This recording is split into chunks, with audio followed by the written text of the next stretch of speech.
Hello, good evening, and a very warm welcome to Rangers Radio.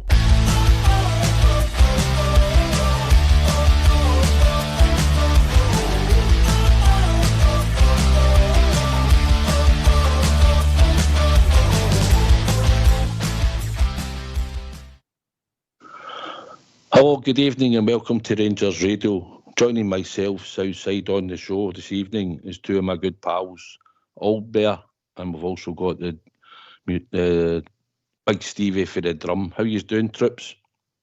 I'm great, mate. How's you two? I'm all right, Stevie.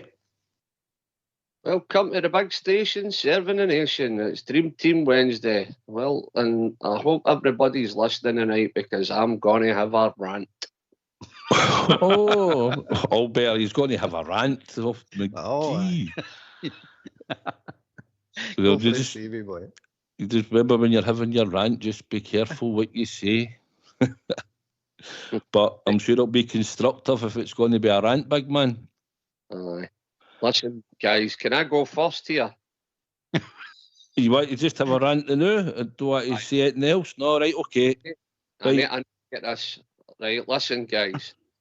I've been defending the board, defending Big Phil, and defending some of the heartless, gutless, spineless players, right? And guys, I've had enough. See, when I lifted the paper the day and I seen Rangers had signed that boy in the commercial side, whatever it was, financial side, and without doing any background checks, that's the last straw for me. There's too much incompetence on that board. They're never going to learn. Look at the state we're in without that coming out today and sickening us even more after that result last night. I have had a gut full of that board. They need to sharpen their pencils. They need to start getting real Rangers men in there that knows how we feel in the stands, because I just think there's a small line between working class and snobbery. And by the way, traditions and everything else, we're letting it all slide. And I'm telling you now, I would fight. I would do anything for the Glasgow Rangers, anything. And there's guys out there, thousands like me. And by the way, I've had enough. I've absolutely had enough. Big Phil, me and my boy gets out the motor. We went up to Hampden. And my boy's like, Dad, we should be boss, man. I said, I know it's incompetence with the board again. No organising steel and all the rest. A lot of crap. Just kiddie stuff that businessmen should have well in hand. And you get up there and the atmosphere's flat and everything else. And then you look at the team and you say to yourself, how's Tierney no starting? How's the boy Tierney no starting? He scored an absolute peach on Saturday. The boy's on a high. And then you hear, he can't play 2 games in a trot, but they bring him on the second half. So what was wrong with starting him? What was wrong with starting him and giving ourselves the best chance, the best start possible? And Tom Lawrence, how did he last on that park? How did he stay in that park that length of time?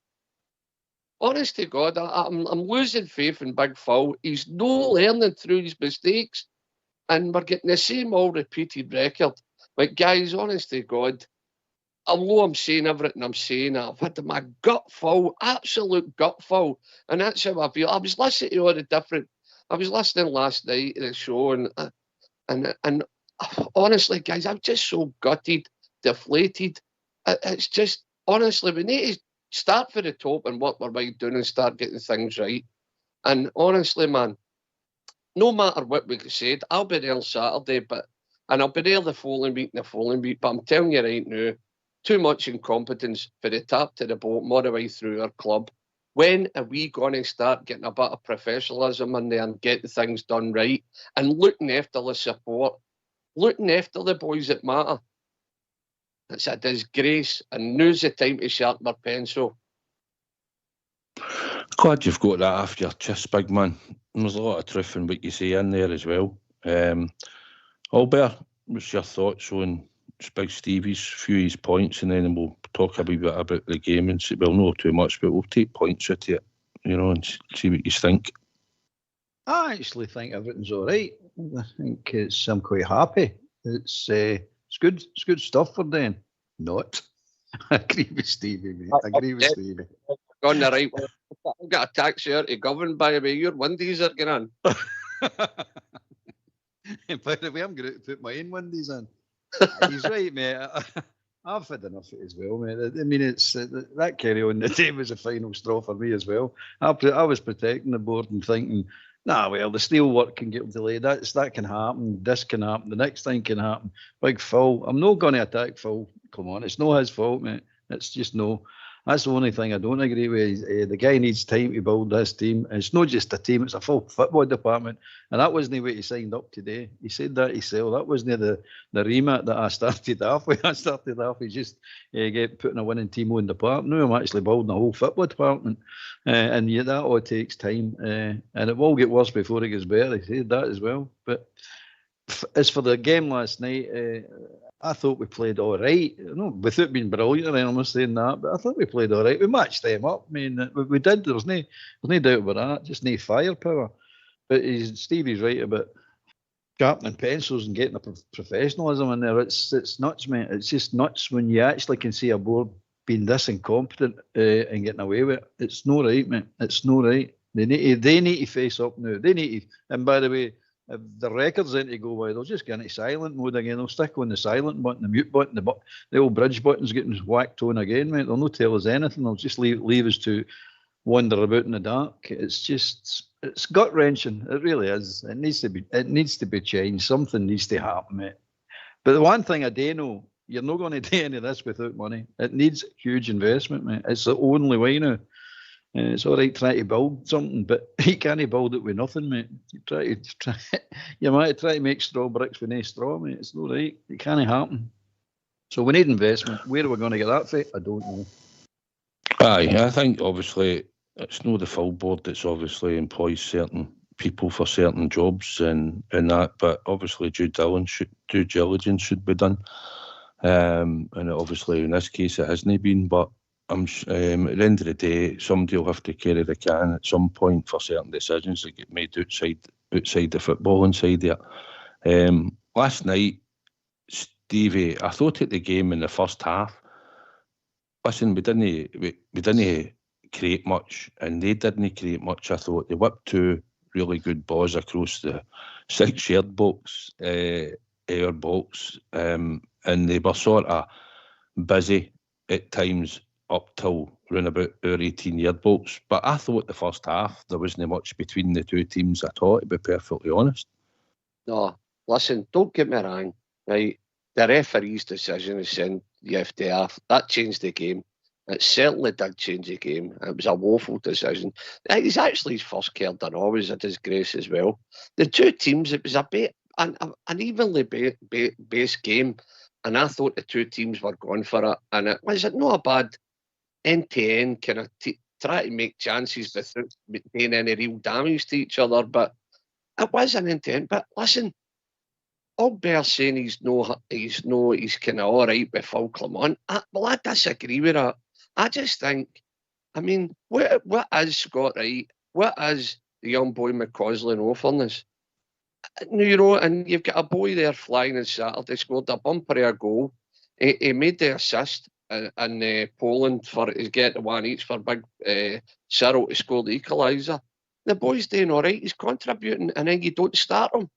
I just disagree with that. And then Tom Long's been on the park that length of time when he was breathing out his hand end for the first 35 minutes. You could see he was slowing down. There's times of people just walking by him. They wasn't even running to try and get it. You're surprised he even came out in the second half again. Just certain things, Big Phil, bewilders me. I'm not saying get rid of him or anything like that. I'm just saying he's no learning through his mistakes. I think he's making mistakes. Keeping his playing and not playing the boy cheerleading, I think that was a mistake. I really did. I get it. I get what you're saying. And obviously he's no go at the level of fitness. He did say he played over there. He was in 4 weeks holiday. And he's only come back in, Stevie, right? We want players in the team straight away. I would have wanted him to start.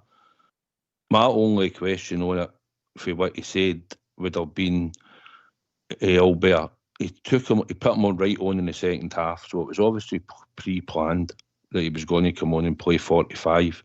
Maybe he had 60 minutes in him. Maybe he had 70 minutes in him. We don't know. But Stevie, I thought it's the reason why he probably didn't start him, because he might have been thinking, if we can't get the game won, at least we're going to take it to extra time. And that might have been in his head, Albert, that he might have had to have played him a bit of extra time and then maybe even subbed him. And then it would have been a Scott Wright or a Matondo that would have come on just for pace-wise, you'd have thought. So that was my thinking why he probably didn't start him. And he did think they would tire, he said later on. Like he said that, as he did in the first leg as well. He's said last night before the game that he's took advice off the medical team or the fitness brigade or whatever title they've whacked on themselves this week. He's took advice off of them, and their advice to him, I'm saying I'm paraphrasing him, but their advice to him was that boy's no fit enough to do a full 90 minutes. He might get a 45 minutes, but he's no fit enough to start the game. No, start the game. They says to him, start the game. So he went, fine, I can play him in the second half then. Now, that's what's happening. And I keep telling you this, by the way, until you check that mob out. There's fifth columnists in there. I don't care. They're working against Rangers. They're not working for Rangers. Until we do that, you're never going to get it any better, because you're looking at the boy and you're saying to yourself, I'm with Stevie, the boy had a great game in Saturday. Well, a great game, but he scored a great goal, by the way, and a couple of decent boys through for the midfield as well on Saturday. So he's on a high. So I would have started the boy as well. But to be fair to Clement, he's following advice of his medical team or his fitness team. My advice to Phil now is ignore him. Just completely ignore him. Go with your own instincts and your own experience. Ask the player. The player said he's fit, and let your eyes make the decision when the boy's on the park. You'll be able to see if he's fit or no. So I wouldn't listen to no more advice after that computer brigade. Just bin them. Just say no. We're doing this a different way, and we're not listening to you, because this is crap, mate. This is absolute garbage. We've got a threadbare squad. And they're depleting it even further by, you don't play him these minutes and you don't play him these minutes. And the reason he's playing Lawrence and Wright and Matondo and crap like that is because he's nobody else, mate. There is nobody else to play. His hands are tied. And he's doing his damnedest and his best to put a winning team on that park. And it's no easy, mate, because we know we have no confidence in Wright or Lawrence or Matondo. As far as I'm concerned, Wright and Matondo should be told to go now, get them a club out in the next week, 2 weeks, get rid of them right away and just promote the boy, Archie, what's his name? Archie Stevens, is it? Stevens. Just promote that boy up to where they are, because he's no worse than them. I'm telling you that right now. In fact, I think the boy will be a bit better than him. He'll be a bit weak as well, but you're getting nothing out of Matondo and you're getting nothing out of Wright. So get rid of them. Get them off the wage bill. I heard somebody the other day saying, but Wright's only on maybe $8,000 a week. Well, surely you can go around Scotland and say, offer $8,000 to a player that's better than him, and they'll bite your horn off. You can get better for $8,000. This is the problem Phil Clement's got. It's unfair what people are saying about him. It really is unfair. He can't learn lessons and change the squad, because he's nobody to put in, mate. Look at our bench. Look at the squad of players we've got. They're garbage. It's plain and simple, mate. It just needs time. He needs time and he needs investment, and he needs a horn. That's what he really needs, a horn. Because it's impossible. He's trying to do the impossible. Listen, we can argue, like we said at the start with Cherny, whether he started or where he didn't. It surprised me slightly, but we had talked about it on here and said, well, it depends on how long certain players will be able to last and play in the team. Stevie. So he didn't start, right? And we get to half time and we're actually fine. We're not winning, but we're not losing, and there was nothing really in the game. Like I say, they whipped a couple of dangerous crosses across, and McCausland had probably 2 chances. It was a nice flick for Dessers, and he couldn't finish. And I can't remember who slipped on through with the second one that he got. And I remember the goalie going down low. I didn't have a great view for where I was sitting in the ground, but I seen the goalie sort of down low and sort of palmed it out, but it didn't look any power. But up to half time, then you could probably turn around and say, well, I got it right. Now I'm going to put Cherny on. Now I'm going to have a go at them.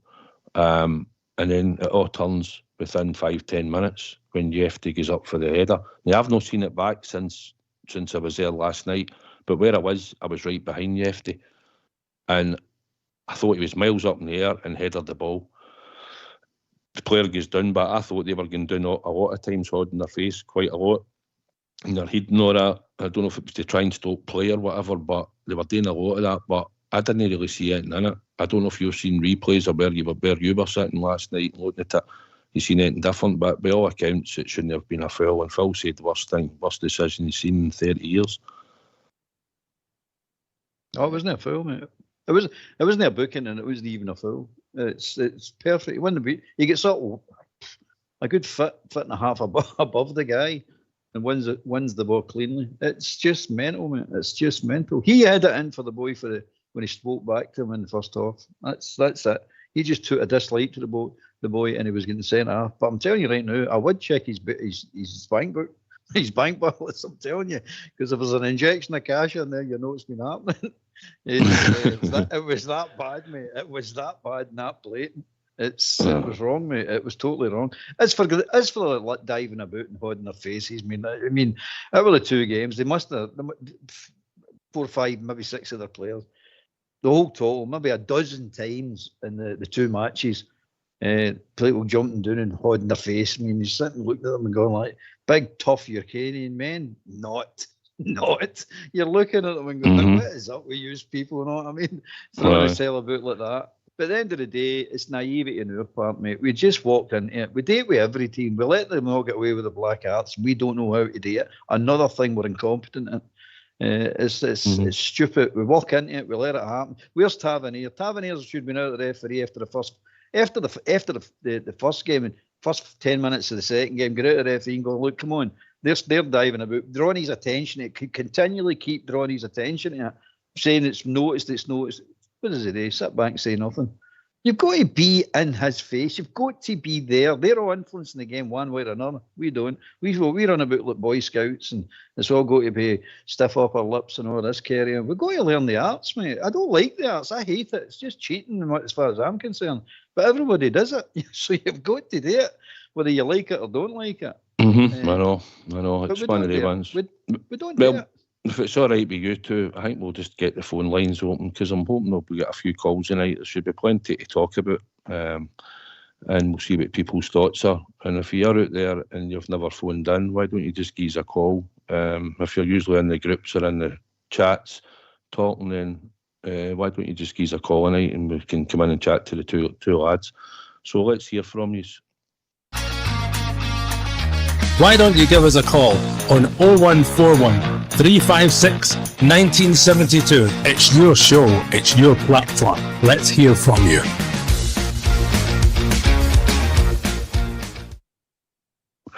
Stevie, as I was going to say to you, right, all Bears answered it and listening to everybody else, sort of what I've heard today, it was never a sending off. But see, at that time, what did you actually think? Did you still think, listen, we could still get it? I said to my boy, it'd be a 1-goal game. Once we got to half time, I thought this would be a 1-goal game. And I thought when that happened, what did you think, similar to myself? It's going to be harder, but it's just going to give them a chance to dominate the ball here now. Aye. Listen, the one thing they were good, they were quick at passing the ball about, mate, and they were using their width all the time. They were kind of doing what we did, a kind of horseshoe, going for the right into the middle, out to the left, and then cutting in. And they were actually, I know, a bad team moving the ball forward, so they were. But no, I was the same as you. But the sending off changed the game for me. It really did, and that's not me making excuses up for some of the heartless Rangers players. And Big Deserts, by the way, but I'm not wanting to run away here. He chists the ball and gives them the ball straight back. And I think the Bears are all saying, why no trap it and try and hold it rather than just chest it and giving them it back? And then Deserts is giving it. I mean, he's shouting at the Rangers fans for a good couple of minutes, waving his horns and shouting and bawling. Listen, I've defended the big man and I've done everything with I could try and do for the big man. He's a nice big guy otherwise, but you can't start shouting and bawling at guys that are paying your wages. They've got a right to be upset if you do something wrong. They've got an opinion. No, they've got a right to voice their opinion at a game. The big man will need to wind his neck in a wee bit when it comes to the Bears. You know, I thought he kind of went a wee bit. Oh. I thought he went a wee bit over. He was flinging his arms up and shouting and bawling and doing what he was doing. I don't actually know what he was saying, but you could just imagine, you know. But listen, they're the guys, the terraces that pay their wages. Some of them are a wee bit OTT, I'll give them that, but they've got a right to voice their opinion. If they're not happy he does something, then he's got to take that. No, he should have broad shoulders, no? And if he watches the videos, I'll come to you in a wee second, Jock. I know you're in.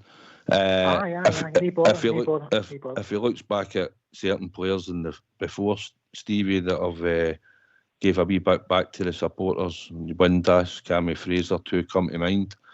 They don't get to hang about very long. I did notice some gesturing, but I wasn't sure at the time. But I don't know if I thought at first he was maybe trying to get support to keep singing or something. I wasn't sure, but I know it's been taken as he wasn't too chuffed because I think he was trying to lay the ball off for the chest, as he said, and he made a mess of it. But anyway, we've been joined by Jock. How you doing, Jock? Well, a big improvement on the health, finally, after the injection 2 weeks ago. I'm walking without the stick, so I'm over the moon. So it's a big thing. It's been 2.5 months now with this bloody thing, and maybe it's working. Fingers crossed. I'm absolutely delighted. Mentally, it's great to get out and about. So today and yesterday was a turning point. So fingers crossed, boys, I'm back to normal. Good. So what's your thoughts on the team or whatever you want to chat about? It's absolutely useless, isn't it? From top to bottom. I'm like you guys, not with Bennett, but come on. His selection absolutely baffles me at times. Like, I agree, but Saney should have started. But I always believe you should start with your strongest team, not bring on players to chase the game. Why doesn't Sterling start again? I don't know what he's got to do. I think really honest, Clement needs to up his game now. Not and the players as well. I know we've got a depleted squad, but some of his decision making, Clement, is honestly, I think it's going to cost him. I really do. I think this will cost him. He for me needs to up his game big time, Clement, tactically as well. He seems very stubborn on a 4-2-3-1. There's no changing the things when things are wrong. I just listen. The next 2 games, oh my God, like I said, Johnson Saturday has to be a convincing win. Has to be a convincing win. Not a laboured win like Motherwell. First half decent, second half non-existent. So, guys, I don't know what to say. It's just my thoughts on that one. There's plenty to talk about. You know. I go on about savvy recruitment. Here's a thing I thought. I know hindsight's a great thing. We spent 6.3 million on Danilo. Just imagine if we spent 6.3 million on Majabrowski, he would be playing. So it's just the recruitment is all over the place for me. I just think it really needs a good kick up the backside for me. Well, hopefully we have a Niels Cotton and things will change. Stevie, Jock mentioned the fact he thought maybe Sterling should have started, right? I don't know what you think you're at and where you would have played them. And I know this general feeling was Czerny should have started. So is that the only criticism you could have had his team selection in last night and come to Albert? Myself, listen, I agree with him. I would have had Sterling as your holdings, your number 6. I would have pushed. Honestly, all right, he started with Tom Lawrence, right? See, after 30 minutes, you could see the boy was knackered. You could see he was breathing out his hand. So what I would have done there was I'd have put Big Sterling on, your number 6. I'd have pushed Diamondi into Tom Lawrence's place and kept the wee Connor Barn fella running about. So that's power pace in the midfield. I would have tried that. I'd have tried something different. And Jock's right. Yeah. He doesn't change anything up. When things, you can see things on the working, it just consistently leaves it at it. How did Tom Lawrence stay in the park so long? Got somebody tell me that? I don't know, Albert. Your thoughts on Sterling starting? Maybe he's not got the fitness levels. Well, no, it's the strongest team, so you play Sterling at right back. It's as simple as that. Sterling starts at right back, Czerny starts at right wing. Tav sitting on the bench. If you want to bring Tav on to right back to shove Sterling up a bit in the second half if you need to be. But the boy starts. I don't understand what's going on. I really don't. It's a case of, they're going to pick him as a right back and put Tav on the bench for now to the end of the season, and Tav's a backup right back now. If he's staying, I'd prefer Tav to go and get some money for him. I'd prefer that. That's the ideal situation. But you've got to start picking the team the way the team should be picked, mate. It's madness now. But I still think he's the right man for the job. He's trying to build this team. I think he doesn't realise that he's got nearly, not quite, but nearly a starting 11. If he gets 2, maybe 3 players in, he'll have a decent starting 11. But that leaves the bench as a problem. But I'd rather have a decent starting 11 than nothing at all. But Sterling's got to start. Sterling has definitely got to start at right back, mate. I don't understand why he's not. Well, I've had that argument. Ox and Big Stevie think you stick him in the middle of the park. I'll come to Jock now. I think, and you can tell me what you think, in my opinion, I think the minute Diamandi went off the park, that's when we lost the game. He had the flow of the game in there. He had the pace of the game in there. He looked tired, if I'm honest. He looked shattered. But I think I would rather have tried to have stuck with him. Because I think when we took him off and put Sterling in there, he couldn't get into the flow of the game. He couldn't. He went to go and try and shut a boy down. He just side passed it, run him. And then he was like, what? I think he gets drawn. He's not got the experience. Good experienced players can pass round you in the midfield. Jock, I just think when Diamandi went off, we sort of then lost our way a wee bit.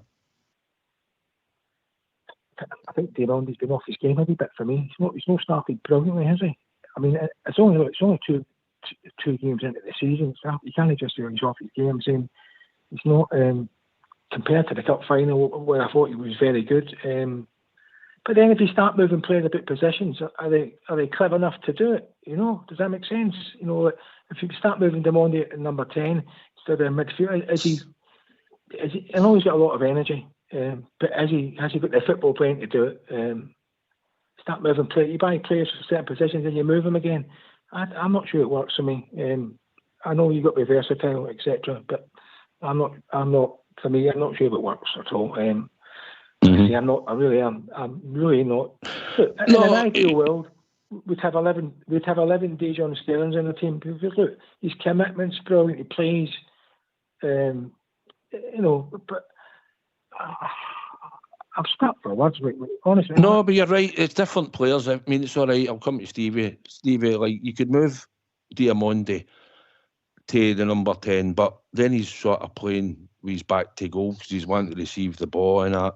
And I think he's all about energy and getting up the park. And I think he's the type of player who can drive you from midfield, from deep, and has that running capability to drive, to carry the ball. You need a player in the midfield to carry the ball. If you move him, then you're using Sterling and Barron. And then you're going to have to look for him to, depends on what you're wanting out your midfield after that. It might not be successful. It might be better that Diamandi's your driving force to get on the ball. And we either get rid of the number 10 and play with 3 midfielders, or we get a proper number 10. That's it for me. We could put somebody in there, and Albert knows who I would say, and he'd give you energy, he'd give you enthusiasm, he would drive in a straight line, he would run at you. And listen, if everybody's complaining about Lawrence in there and nobody else can go in, why not put a young boy in who's going to be filling, and it's his actual position? Might have played at a lower grade with the B team, but it's his actual position. So you could have moved him in there and took Tom Lawrence off last night, Stevie, no bother. Listen, Southside, what Ross McCausland and what Tom Lawrence brought to that game last night. You try to tell me we've not got a young guy that can't do what they done last night. A young guy with legs, constantly running. Ross McCausland, I said it at the end of last season, he came into the team and he was a breath of fresh air and he was doing well. And as the season was going on, I says he needs to start contributing more. He needs to start getting assists and some goals. He's not been doing it, mate. And yet, who done the business on Saturday, showing a wee high, he's loving life in the club. He sets a goal up there in Poland, and he's dropped because the sports scientists say he can only play one half. So How no start him then?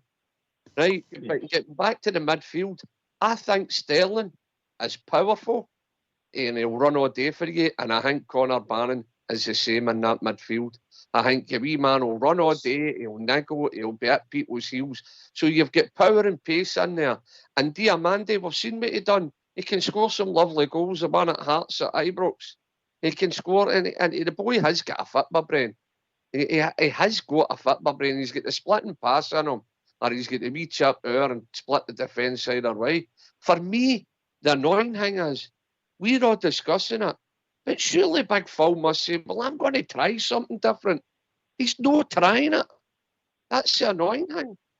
I know. Albert, help me out here with him, right? McCausland played centre midfield against Hearts last game of the season, in a meaningless game, get moved into the middle, scored a goal and set up a goal. Albert, everything I said about him, if Lawrence isn't doing it and other people aren't doing it, why would you not even try it? Because you know what you're going to get. You know what you're going to get off him. Albert, it's true. Help me out. It's true that the boy is a number 10. There's no doubt about it. Whether he's better than, he is, in my opinion, better than Lawrence at it. But that's not an endorsement, really. It's no, the bar's no set high there, is it? But he is a number 10. I agree with that. Totally agree with that. And he would probably give you more than what Lawrence is giving you. There's no doubt about it. But the end of the day, I was just going to say something. My problem now, right, is we need to make the team hard to beat. Let's change the system and make the team hard to beat. Clement wants to play a style of football that he's no get the players. They're no good enough to play the style system he wants. They're just simply no. And until we get the players who are good enough to play his style, he needs to make it hard to beat. Let's solidify the team. Let's get the team back on a level keel and solidify. Make it hard to beat. And then we'll go for there. And then as the squad build goes along, the rebuild goes along, we'll get stronger and stronger and stronger. And then he can then flip out his system and say, right, I'm going to get these players to play my system. At the moment, Lawrence, McCausland, Matondo, Wright, the list is practically nearly endless. All players that cannot play his system. It just doesn't work, mate. But what you can do, anybody can do, you can make it hard to beat. Solidify his mate as hard to beat. Fill the part. We cut out the gaps. Make the defence solid, mate. Absolutely solid. And then you can go, right, okay, we're going to do this till we get the club stabilised, the football department stabilised. That's what's needing to happen, mate. We need to change the system. The system doesn't work. All right, Jock, I think if you get any last words, because we're quite busy tonight, and I think we've just got another caller in and we've got some waiting. Don't worry, I'll be in, everything Albert says is correct there. We seem very soft, very, very soft. When I say soft, there's no steel there, there's no aggression at all for me. Defence, well, we could talk about it all day. It's just it's a joke, the defence, isn't it? The middle of the possess with Tav. We says last season this will haunt him. You need to get rid of this guy. It will cost you your job. Maybe it will. We can't do that, Jock. We've got to stick with him now. We've got to stick with him. I know. All right, listen, thanks for phoning in, mate. I appreciate it, and I'm good you're on recovery. Hopefully the Rangers are doing the recovery for them. Hopefully the Rangers are starting to recover for Saturday. Hey, John, what injection do you get? Because some of the Rangers players need an injection like that. It's all right, we're live. It was a steroid injection in the back. Right, Jock, thanks very much anyway, mate. All the best, mate. See you soon. Bye. Speak to you soon. I think we've got Joan sitting there. Are you there, Joan? Aye, I was just waiting, lad. Aye, thanks very much. So, what do you think, Joan, what you want to talk about? I was going to phone last night, but I was scunnered. I was deflated. I really thought at the start, when the game started, I thought, here, we're doing all right. Then, at the start of the game, and as the first half went on, I thought, we've got them. Well, we've got the ball. We've got the possession. We had, and I thought, right, so good. But then it was more after the half time, and see when I didn't ken what made Clement put on the ones he put on, Kenny subs, and I'm going like it went right down the hill. right, Downhill, if they started bringing the substitutions on.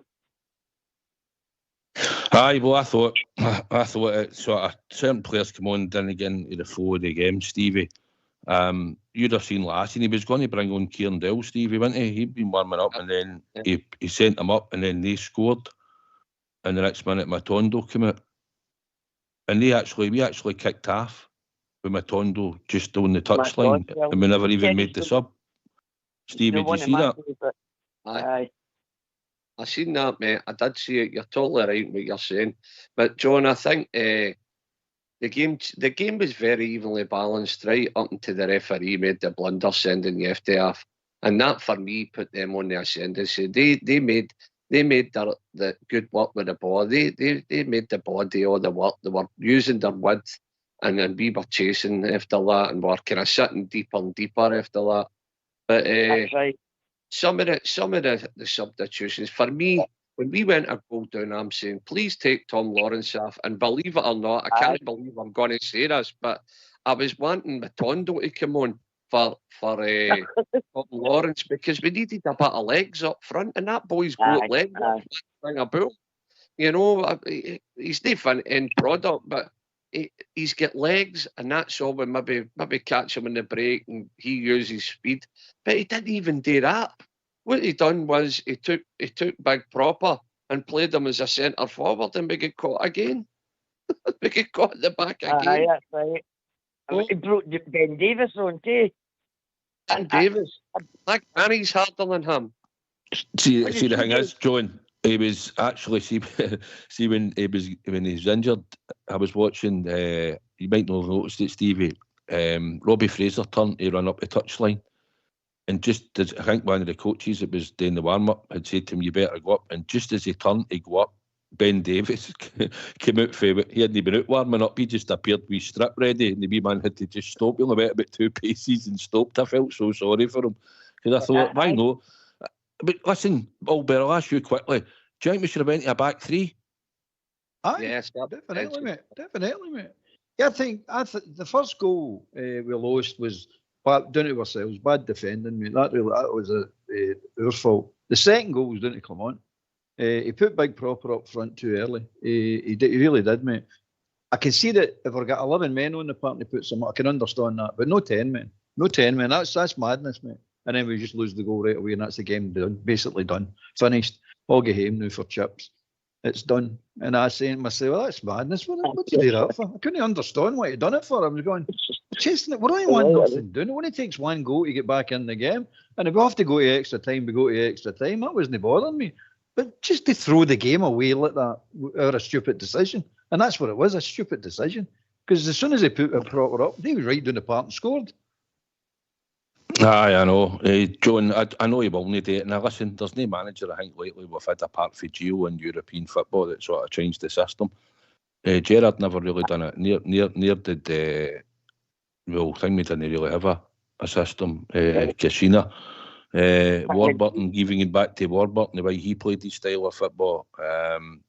Gio did move it about in Europe, and also Beale come back to play similar to what Gerrard did. All managers, if they have a system, they very rarely change it. Although I don't think that's a good thing. I think you should be adaptable. But I thought when Ridvan goes off, we bring Davis on. I thought we should have stuck to the back three then, because we're down to 10 men and try to bolster the midfield slightly. About Ridvan's injury. No, not yet, Stevie, no. On you go, John. I wasn't sure if it was a muscle injury or what it was that actually happened with Ridvan. But and there's another wee fella, he's under his head. You know what I mean? And they're talking about he's walking away. I'm saying they're talking, it's all the stories you read about, the Sun saying this and the Sun saying that, or the record saying this. But you're not actually getting the truth, what's going on, do you know what I mean? So you shouldn't read them, John. Shouldn't be bothered with them. No, well, that's right. That's what I'm saying. But you see them and you just got yourself, who's... All right, right. Stories are getting printed, you know what I mean? Aye. And then it's going through all the different Rangers groups. And before he came with half the supporters are arguing with one another on the likes, in the Rangers groups on Facebook and that. Mm-hmm. Yep. Mind you, half of them that are making comments are for the unwashed side. Mm-hmm. Aye. Well, I'll tell you what, John. We're dead busy tonight. There's a few callers waiting to come in. So if you don't mind, I'd like to thank you for calling in and that, and we're going to try and get as many people in as we can. All right. I enjoy listening to it as well. Aye, no, I appreciate it. Thanks for phoning in, John. We always appreciate it. Good to hear from you. Stevie, do you think you should have done a back three last night at that point? I know he wouldn't, but just maybe because we're down to 10 men. 100%, you're totally right, Southside. Why not try it? You're a goal down. Why not do something different? This is what the problem is. You can't change it during the game. This is what I'm trying to get through to Albert. I know what Albert's saying. He can't really, his hands are tied when it comes to finances and getting players. He needs to get players out before and give the guy a chance. I get that. But it's his tactics on the night, on the park. He can do something about that, and he doesn't do it. Mm-hmm. I think we've been joined by Jimmy. I think he's just come in, Stevie, so he's a wee second. Jimmy, you there, pal? Aye, hello, I am here. How you doing, mate? On you go. Floor's yours, pal. Aye, no, I'm just as disappointed as that we are, and I listen to all the arguments and that. I think it's important to remember that we've all come through this, and, there's been times when it's not been so good before. The manager situation, I don't see chopping and changing managers to be productive to us at all, I don't see it as the answer in this case, I believe Gerrard, that likes of Gerrard, Gio, and now this guy, I believe that they know something about the game and there's something about them, so I think we have to stick with them and back them, but unfortunately, I see the contract extension being there today with the directors and the board protecting themselves and covering themselves against accusations that they never supported the manager and they never done this. Whereas they'll be able to say, oh no, we gave them an extension, when things they turn, which it could well do once we go to Parkhead. Because I see the Parkhead game now has been essential, any little drop of points against St John's, well, getting out the League Cup or that to St Johnstone and dropping any points to Ross County, I see that as just, that's just... Aye, we know. That's unspeakable, Mm-hmm, but if we go to Parkhead and we don't get a result there, and when I'm talking about a result, I'm talking about a victory. Even a draw there wouldn't be a great one for us, because that plays right into their hands, but I think we need to stick with the manager. As far as the players and the thing, this is an ongoing thing for a long time. We've no got players of quality. We've no got players that can finish consistently. We've no got players that can defend consistently. And that's not a good mixture in football when you've got that going on. The last finisher I seen at Ibrox was Defoe. He was an actual finisher. And probably, sadly, him it was always the sick all the time. He came on and scored a goal and then broke a rib or something, But the only natural one I seen was Defoe, and that's for a long time, The defenders, it's all up in the air, it's just Shooter's a player, but unfortunately I believe Shooter thinks he's Franz Beckenbauer as opposed to just a bang average centre half. And he forgets that that's his job, clearing the lines, going into the challenges, heading the ball, clearing the ball, knocking the ball out. He thinks that he's some kind of silky smooth football player. They can all play football. You don't play professional football unless you can actually play football. But the level that we're looking at and the consistency we're looking at, it's just not there. The boy Barron, he's like a shining light. Yes. He's an inspiration when you watch him.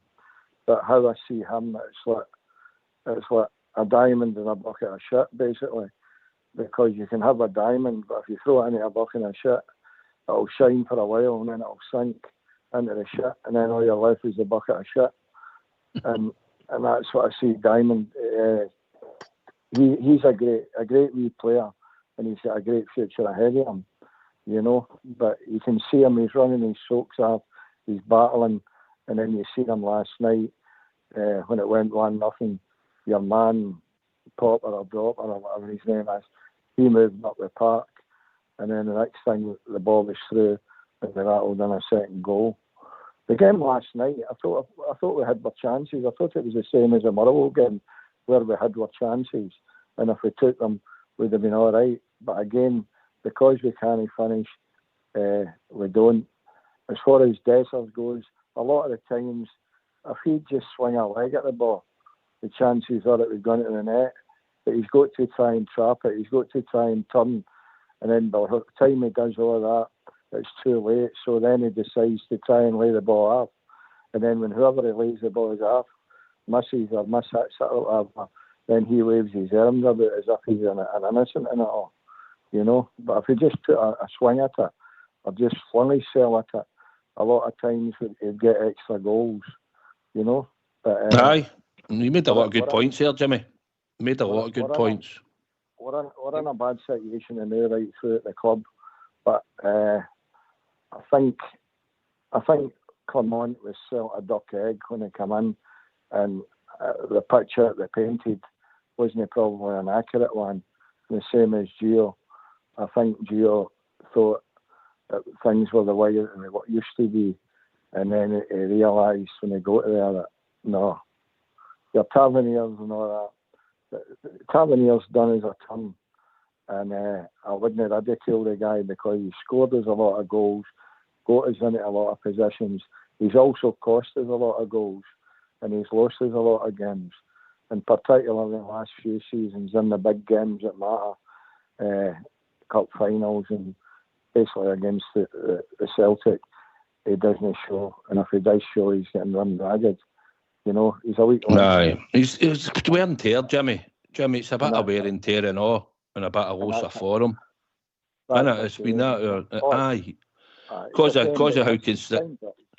He's been at a consistent level, and we know he's got frailties. I'll come to Albert because you've made a lot of points here. I just like you carry on because it just you had it all flowing into Hingme. Albert, if you go back to even what Jimmy said regarding the manager, sticking with the manager and hopefully get him some more improvements in the door.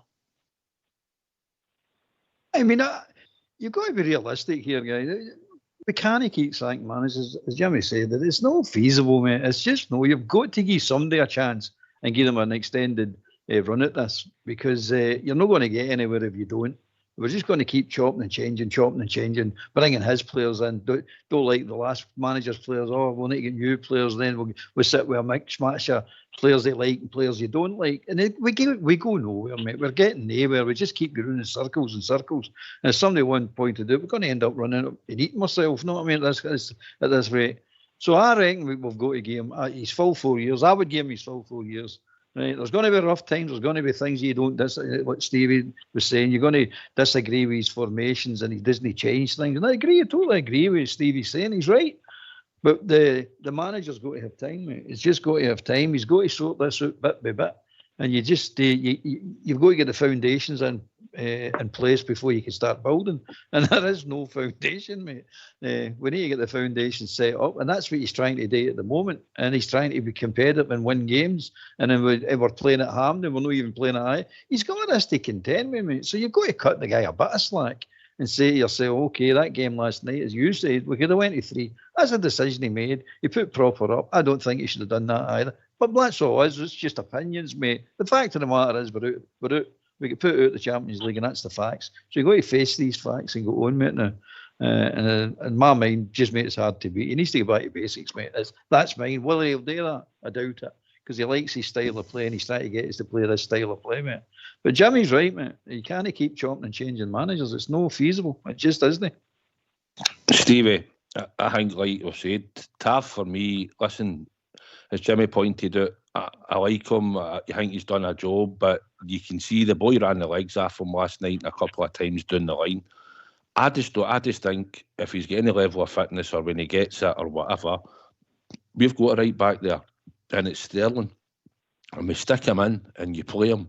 And whether he goes forward and can cross the ball and give you assists, we shouldn't really want that. We should want our midfield creating to the wingers, to the striker. We need to put quality balls in, which Czerny did in the European game. We need to feed strikers that's on the park chances, and that's the thing that we're not doing. So I think if you can strengthen the defence, as we talk about, you brought Proper in, you need to have somebody beside them regular as much as we can, which it'll either be Suter or Balogun until we buy somebody. And then I think Sterling's the right back. Just for the power and the pace he'll bring into the middle, bring into that defence. So not many players in Scotland will run by him for the wing. Oh, listen, I agree. Listen, I'll go with that. Right? You know my opinion on Sterling. I think he's for number 6. I think we stumbled across it. I think he could play a number 6, holding midfielder. I think he'd be great in there, right? If keep him a few games and let him get his eye right in and his fitness and game match sharpness up, right? I think that's a position for him. But let's say Tav gets dropped, right? You get your bottle of vodka and Big Sterling goes in there. At least it's something different. At least it's something we're going to try and do. We're not seeing anything different. Tav gets skinned alive with the boy last night, and how many occasions? How many times did the boy waltz by him? I thought it wasn't bad the first half. He done it a couple of times, Stevie, but I thought after that he started to sort of get in front of him and put up maybe a fight at that point. You seen him getting left for dead a couple of times, and so did I. We were at the game. Come on, no see that. Come on, man. So how is it no putting Sterling in there then? Because he had him on the subs bench. And shore it up. Make it even better. You know, Jimmy, aye, all right, aye. Jimmy, I'll ask Jimmy. Jimmy, do you see Sterling as a number 6? No. Brilliant. There you go. I'm in knowledge. He came as a fullback and he struggled at first when he played him as a fullback. But then with injuries and all the rest of it that happened, he was playing and they were throwing him in like a utility. It was like that $6 million man. If there's any hassle, just put him in. Because the guy's fit, he's strong, he's a big lumpy a boy, and he's got a bit of ability. He was able to serve all these different positions that they were throwing him into. He was helping the team out, but it wasn't helping him as a player develop and get an understanding of what we were actually wanting. You know, I can see him doing the job that Tav does, bombing up the wing and getting the crosses and carrying the ball, doing all that because he's got the strength and he's got the ability. The other guys, Sidney Devine's cousin or brother or granny or whatever he is, that boy Devine, I see him as another good player, but he's not getting a chance and he's not getting a run. He's never let us down, I don't think, when he was in it. But I mean, I don't know much as well because at Ufeco, I thought he was a fair player. He had his mistakes in him, but I thought he was a big lumpy boy and I thought he could probably come on again. But that, what do you call it, that... it's not called Murray Park now, it's called... Auchenhowie. Auchenhowie, aye. Youth Centre. I mean, to me, that's just like an industry with all the people that work there and all that. And it's just like a factory that we're keeping going that doesn't produce anything. And, you know, there's nothing comes out of it. So you've got to look at the whole thing. You've got to look at the cost and the value. It's all right saying, well, it's costing this. You say, but what are we getting value out of it? You know, you wouldn't run a factory and say, well, what do you make? So we don't make anything. You know, we just train them, give them fancy soap to wash themselves and let them bounce a ball up and down. They don't need to play any reserve games because we don't play them. We just go away abroad and we play against teams that mean games that means nothing. And then we just have them sit on the bench to satisfy some UEFA regulation. You can pick up guys that's playing junior football and say, right, here's a chance for the Rangers. And you probably get a better deal with it because we're just not getting any value at these things. You've got to look at the whole thing and think, what is it all about? What is it we're doing? You know, Every one of them, Jimmy, can bake a Victoria sponge, but they're all good at that. If he's hold on a wee second, I think we've just been joined by Blue Star, right? Because he's sitting there quietly and I appreciate it. Blue Star, you're in there, pal, aren't you? Evening, guys. Jimmy's touched on a lot of what I was going to say, but the first half was fairly easy-peasy. Neither team really troubling the other one. The amount of times, watching the same movie hour and hour and hour again, we all know that. We get to the 18-yard line, and it's as if, like I think it was Jimmy that says, well, what should we just swing a leg at it? But you can't just blame him. It's any player that goes anywhere near the 18-yard box. They're off here to take a shot. They fanny about with that ball. They want to pass it to somebody else. It's almost as if they're fearing in case somebody shouts at them. That's what it looks like. But I watched it again today, and I had 3 guys at the game, and they kept texting me at half time. And I said it to the guys that I speak to on the feed, and I went, the one guy that he's got to take off, and I watched it again today just so that I got my facts completely right. Once Jeffy had been booked, he had 3 bad fouls after that. The 2 of them were real bad fouls. They were bad fouls on that touchline. And the ref let him away with them. It was common sense not to bring him out for that second half. And I know everything's in hindsight, but that wasn't hindsight. That was absolutely futile to allow him to come back out the second half. They players were getting near him and just fawning about. It was so blasted obvious, it was frightening. That's what they were trying to do.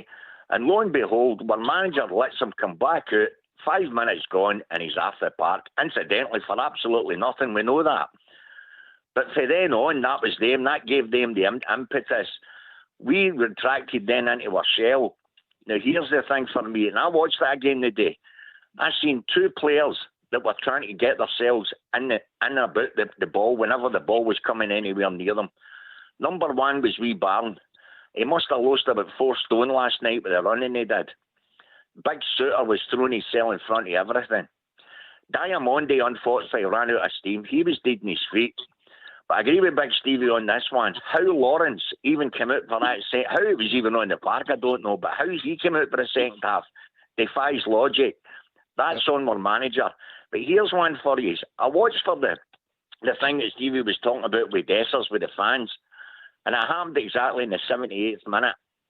See, up until then, and even after it, that guy done what the rest of our defenders were midfielders didn't they? Every time a guy came forward with a ball, the guy at least ran towards him.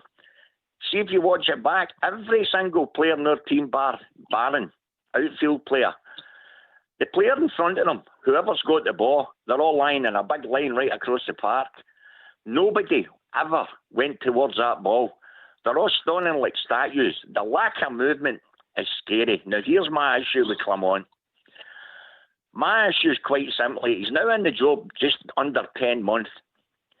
You tell me what he's changed to make us any better. He hasn't. There's nobody can say he has because he hasn't. He's told us for day one he wanted to play with wingers. He brought in Cortez, who's made of paper. That's just a follower. That's just a farce, that boy. I'm sorry. He'll never make it. He brings in Diamondi, who's also lacking in physique. We have a lack of steel throughout the side. But the wee boy Barnes, the one shining light, what an engine that boy's got on him. But he needs experience in there with him, and so does Diamondi. We all know that.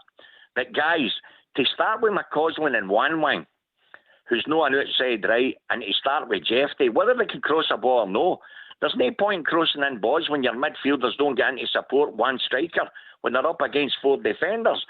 Now, he's been doing this for 9 months. Nothing's changed. Why not? Why does he not at least play as defenders if we've got to defend at certain times? Play as defenders. You can't play with guys outside left, outside right when they're no wingers and they're not contributing because that's not their positions. I just don't get it. There's no system. This so-called system, 4-2-3-1, has never worked since he came in the door. Why is he persisting with it when he doesn't have the players?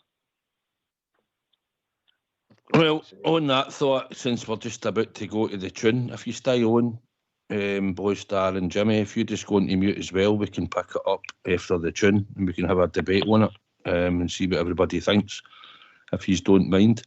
So if you'd all like to go on to mute, we're just about to have a tune now, and we'll pick it up in the second half, all right?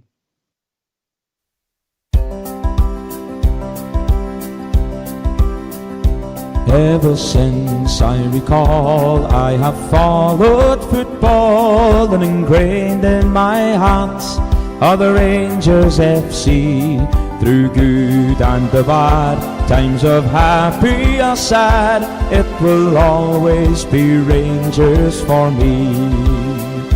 For when I was a lad, I was led by the hand down the Paisley Road West. I will never forget that beautiful sight of the red, blue and white. From that day I'd be Rangers for life.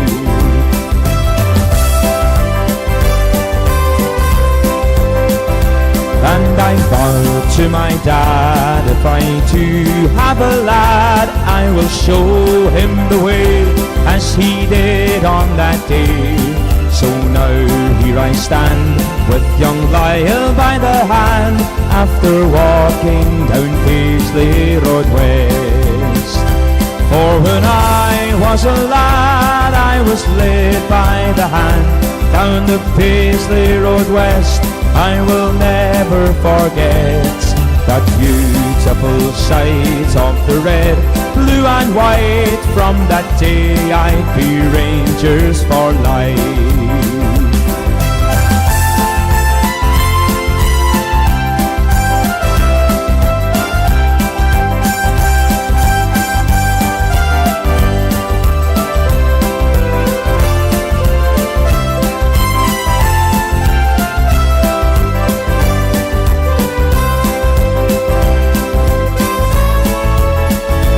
There's a great sense of pride that I feel deep inside when I'm watching the Giles with my father and son. And it's sure safe to say, at the end of the game, win or lose, we will all follow on. For when I was a lad, I was led by the hand down the Paisley Road West. I will never forget that beautiful sight of the red, blue and white. From that day I'd be Rangers for life. For when I was a lad, I was led by the hand down the Paisley Road West. I will never forget that beautiful sight of the red, blue and white. From that day I'd be Rangers for life. That beautiful sight of the red, blue and white. From that day I'd be Rangers for life.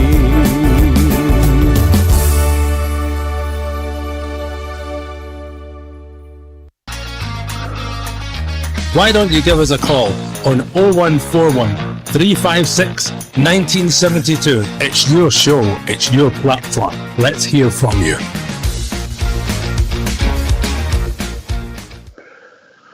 Hi, Blue Star, you made a few interesting points, and I was going to pick up on one of them, what you were saying there. Do you think Clement have improved since he's come in with the squad that he worked with and what we've got the news? I think maybe what you were saying, wasn't it, in the last 10 months? Yeah. Right, I agree. Listen, I think Cortez won player of the tournament under 20 level in the last tournament before we signed him. I think Cortez will be a good player for us. Some will probably think different. He's been down, he's hurt his knee, he's out, disappointing. You don't want that. You want to see him come back, play a run of games. But I think he will be a good player in time. I'll go to Stevie first, Albert, then we'll bring Jimmy back in. Right, Stevie, what do you think about Albert saying about improving us or no seeing much of a difference at the moment? Considering I still think we're at least 4 or 5 signings, but we're about 8 signings away, but if we could get 2 or 3 in the door, I think it'd make a difference. Aye, if you get signings in, it will make a difference. As far as what Blue Star's saying, listen, I can only agree with him. I don't think there's a lot of progress being made. I really don't. It's something that is like, in his words, it's like watching the same old movie. Cortez, the boy Cortez is a player. I've been shouting and bawling now for how long on this show about Rangers not having enough iron in the team. And I've got to say, most of the players are made of Weetabix, they really are. I mean, when are we ever going to? I mean, listen, when's the next time we'll see wee Radvan? It's when our players get injured. They're injured for months and months. I just think for the Scottish game, when you got to St Johnstone, Wednesday night, snow belting off a flare, you can't play football. It's guile that gets you over the line, fight and desire. You can't play silky soccer against Motherwells and all that. They're just big farmer sons. And I've been saying it, guys like Cortez and Ross McCausland and Scott Wright and all, they're no made of iron at all. There's no iron. And I can only agree with them there again. You know, I just can't see where we're going to get the iron for the money and the situation we're in. We're stuck between a rock and a hard place with the financial play. We've got to get rid of players before we bring them in. And that's the only thing I've got letting Clemont's side now, where his horns are tied a wee bit. So I'm going to cut him a bit of slack here. I don't want to chop and change managers. I want Clement to stay. But I'm puzzled with some of the stuff, some of the changes and some of the tactics. I must admit, I was weighing, but I'm starting to get puzzled. And honestly... Can I come in there? On you go then, I'll bring Albert in. Just quickly, make it brief, because we'll try and keep this conversation moving. See what Stevie's saying there about the lack of steel. Big Stevie said that for the last 2 and 3 seasons, and he's spot on. I've said it, you've said it, we've all said it. Here's the thing that I'm absolutely mystified with. It's this snobbery thing where we don't want to touch Scottish players, right? The best shining light we've had in the last 2 years, maybe even 3 years, and there's nobody can argue the point, is wee Barron. The Barron's played only 30-odd games for Aberdeen in our league, right? How come he's a so-called minor club, perfectly fit when he comes to us, and he's showing up the rest of it, not just our team, any player that we bring in for our squad, and he's so young, he's got a wee bit of physique, and he's one of the weest guys in the park, yet he's got an engine on him like a Rolls Royce. Now that's to the detriment of what we've got in our whole squad, what we've got in our youths and everything else. There's something badly wrong. You and Albert are always on about some of the young boys you've watched. I'm telling you straight, some of the young boys you've watched, I've watched, they don't have the physique. Some of them have got the physique, but they don't have the engines on them. That wee boy's got it in spades. How can Aberdeen produce wee boys like that? Our training methods must be stinking. I'm saying it. Clement told us straight, give him a close season, and none of this was ever going to happen again. Well, it has. Cortez only lasted 3.5 games for January. He's only lasted less than a game this time. He's as Stevie says, he's made a Weetabix, far too thin, no got the stature and little physique. Big Diamondi, you can see, could be a player. He's the exact same. He's 2 feet in the tackle because he doesn't have the physique. They need to be more strength. But the wee guy that we get for Aberdeen has got it on spades. He's shown up the rest of our squad big time. And I just don't understand that. I'd love to know what they do in training, guys. I really would, because the physique side and the strength and the pace, the lack of pace throughout our whole squad is absolutely diabolical. That wee guy, Barron, when they went and scored their second, if you actually watch it back, kicks the ball into the neck and he turns round, he bawled and shouted at Davis, he bawled and shouted at Taff, he bawled and shouted at Dessers, and Dessers threw his arms up in the air and nodded to him as if to say, that's what I've been saying. He's a wee young boy and he seems to have more stature about him than half of the guys in that team. I don't get that. I really don't. It's shameful.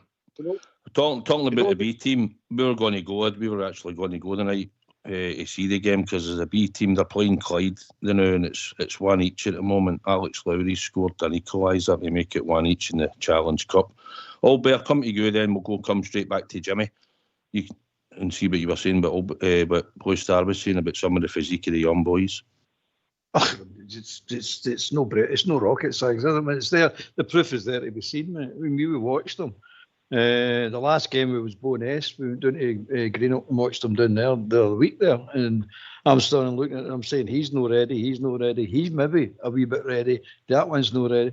Majority are not ready. It's a youth club, mate. I'm telling you. They were younger, Albert, bit as well. Some of the boys were slightly younger than the group. No, because we'd been watching Cole McKinnon, you'd been watching Alex Lowry, you had but see them, McCausland and all that, and Lovelace, who and the boy left back, Fraser. They've all been now into the first team sort of squad. Bailey Rice is in there, and although he might be playing tonight, I can't get the team now, but aye, the physique's no right, we agree. We look at the tempo of the game at Bo'ness, playing Bo'ness.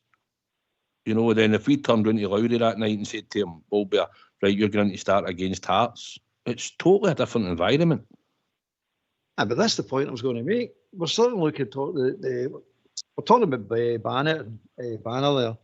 He comes into the team. He looks a player. He's got the attitude. He's got the physique. He's got the engine. He's running about. He is 20 or 21. Is he 21 this month or something? He's 2 years ahead of all your boys. They say similar age. 2 years. How did that happen? He asked the question. I've been asking that question for long enough. How does that happen? Because up at Auchenhowie, all I hear is he comes from nice parents and we're teaching him how to lifestyle and how to take care of himself and how to bake Victoria sponges and make spag ball and crap like that. And I'm going, I'm not interested if the boy can make spag ball or bake a Victoria sponge. I don't care about his mum and dad. Oh, they're nice. I don't care about any of that nonsense. Can he play football? Is he ready to play football? Does he want to play football? Does he get the all about him to play football? Does he want to improve? And the answer is no to all these questions. The answer is no. Because you look at these boys, they walk about there, it's like spoiled wee boys. And that's what I see when I go down to Greenock to watch them play. They're just spoiled wee boys. I mean, some of them have been there for 12 and 14 years. I mean, get that into your head. I don't know. Some of these boys are entitled to a testimonial. I mean, it's nuts. It's absolutely nuts. So you say to yourself, the whole club needs a gut out, mate. Top to bottom, it needs a gut out. All the coaches need to go. They really need to go. They don't know what they're doing. It's obvious they don't know what they're doing. And the people that are bringing these boys to the club, they need to go as well, because I don't see anything special about these boys at all. All I see is every other club can bring boys through. You're never going to bring 6, 7, and 8 boys through at a time. That's not going to happen. No club does that. But you're looking at the value of these boys for sell-on purposes. And clubs are making money out of their youth academies. They are definitely making money. We make nothing. We make absolutely nothing. And we're sitting going, well, we can't even do that, right? It's madness, mate. It's total madness. But it's for Clement, to get back to the Clement point about, has he improved us? Of course he's improved us. It's madness to say he's not improved us. It's not. How's he improved us? How's he improved us, Albert? Well, just wait a minute, I'm going to tell you. He's improved this because he's doing the whole lot, mate. He's not just building a team. He's building a whole football department. And he's cleaned out all the players that are on high wage. Well, a lot of the players on high wages. He's brought the wage bill down. Now, I know that doesn't mean nothing to last night when you watch us playing football, because we're only interested in what's on the park. But he has to deal with all of this, mate. He's brought that wage bill down. He's now freed up hundreds, if not millions of pounds to bring players in on wages. He's not getting any transfer budget per se, but he's freed up that money to bring in these players by just saying, don't sign any of them. Roof, Jack, Barisic, Lundstrom, the whole lot, get them all out. He's cleaned the place out, and he's not finished yet. And you've got to cut him slack and say, he will get it right. I agree with Stevie, and I agree yourself. He should be. Some of his decisions are baffling. They really are baffling. I don't get them either. I'm not trying to defend that. But as for improvement, I see a vast improvement within the football department of the club. The board's a separate thing. I stuck with the board, but that decision I heard the day that they done it, that was the final straw for me with them. That was nonsense. But anyway, apart from that, I do see us getting somewhere, really, honestly, mate. But the guy needs a horn. He needs a horn. Mm-hmm. He needs some players in. He needs two, at least at the moment, 2 or 3. And that's not just what he needs in. That's only now. Going forward, he'll probably need about 10, 12 players, or quality players, and to start building this football department. But we're going to get there. I'm confident he'll get us there. But what you'll find, by the way, just a quick one, what you'll find, see the guy that builds a team, he never enjoys the team. It's the next manager that will enjoy that. That happens so often, mate. Whoever builds a team never. Gerrard built the one that went to the UEFA Cup, and VG will come in and enjoyed that team, took us to the UEFA Cup. So he'll know, all the work that guy's going to do and all the sacrifices he's doing in his private life to be at Rangers, whatever he's doing, he'll no get the benefit of that. He'll no get recognised for that. And he really should, by the way, because the task the man's got in front of him is daunting. It really is daunting, mate. Jimmy, I heard you saying earlier, you were talking about like the academy and that, and what Albert was talking about. I think some of the boys that we've got, if we can't get them into the first team, then we've surely got to let some of them go and look at the next crop that's coming through, that's playing in the B team, because otherwise we need to get money to come back in there. See if we sell Divine for £500,000 and we turn them out the door, you get another, Robbie, if it comes to we need to sell 4 or 5 and we get £500,000 plus for some of them, then that's us generating money back into the academy. They're just not going to make it at Rangers either through lack of giving them chances, and or some maybe just aren't good enough is what they deem in their eyes. But I still think some of the boys should get a chance at sometimes in their proper positions to see. They'll give you enthusiasm, they'll give you work rate, they'll give you heart and desire. They're blue noses, they've been at the club, they've been in that academy for long enough. Cole McKinnon's a prime example compared to Connor Barron. The two of them play at under 21 level, Jimmy. But Connor Barron's got far more experience because he went to Aberdeen, went out to Brecon, went to Celtic Hearts, come back to Aberdeen and now he's at us. Jimmy? We lose a lot of the good players because it's on knee-jerk stuff. We're bringing them in and hoping that they're going to change things, whereas we should be bringing them in to a successful team or a team that's full of strength and full of ability, and bringing them in slowly. McCausland came into the team and all of a sudden it was the greatest thing. It's in sliced bread. Then his game dropped off. Last night, the last few games, he's not particularly done himself a lot of favours. Last night he was right through and it got to a stage he just didn't know what to do with the ball once he broke into their box. He gets cut a lot of slack probably because he played in a football. But that's by the by. But we're losing a lot of talent because we're bringing them in and putting them under so much pressure, and that's the fear that likes of Connor Barron, that he'll run himself stupid because he's not got the players round about him to support him. I don't see the value at all in that Auchen Howie. It's too soft. They talk about, you look at that boy that went to Hearts and now he's back again, Alex playing tonight. Scored a few goals in the reserves again, Lowry and King. They've had umpteen chances in the first team and they just couldn't cut it, So for somebody to say that they're going to make a difference or they're going to break through, I can't see that happening. Then they start talking about players when they're 20 years of age and all that, and they're saying, aye, but they're only young. But you look at like Derek Johnson at 16, John Gregg at 18, Sandy Jardine at 18, Derek Carline at 17. And then been first team regulars in the Rangers first team when it was a lot more physical. The parks were in a terrible condition. The challenges were flying in, and yet they were playing a whole load of games, 40, 50 games a season. And yet nowadays, when everybody's supposed to be fitter, you've got all these scientists, you've got all these fancy vests, you've got all this stuff that's going on, fancy soap, and yet they can't hack it. And they're saying, they're only young players.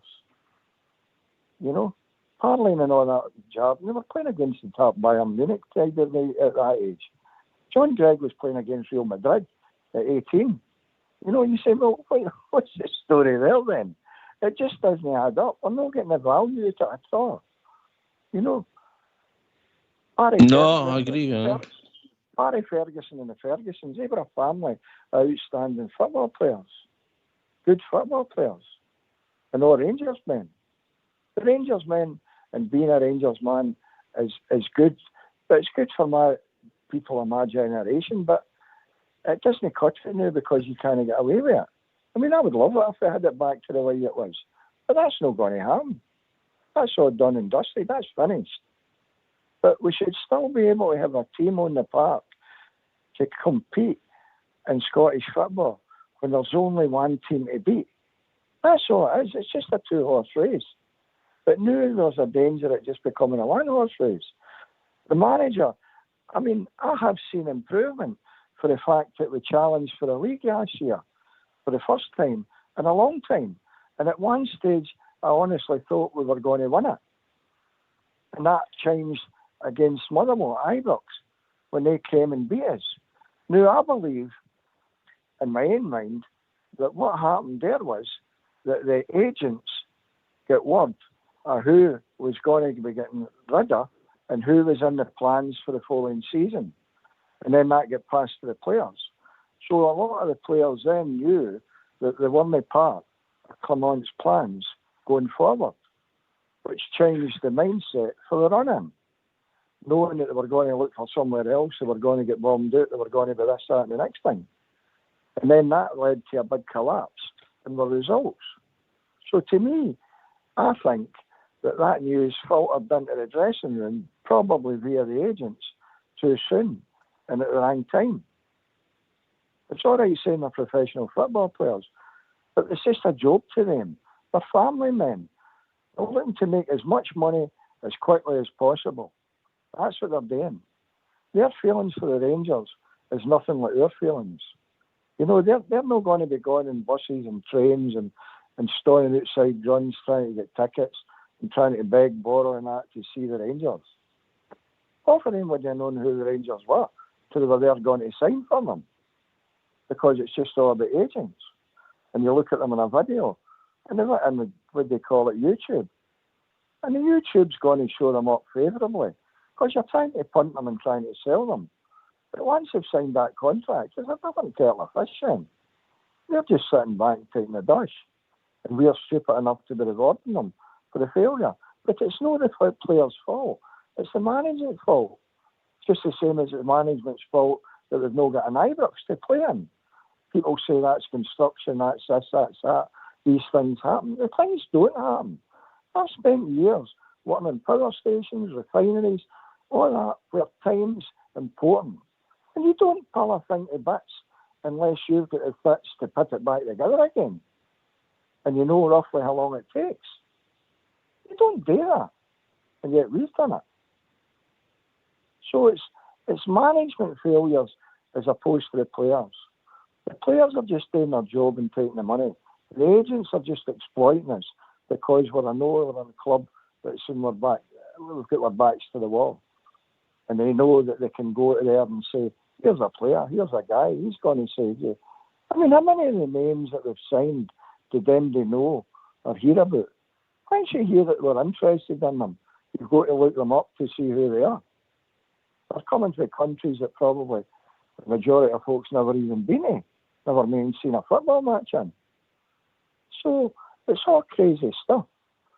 But you're right about there's talent in Scotland that we can get.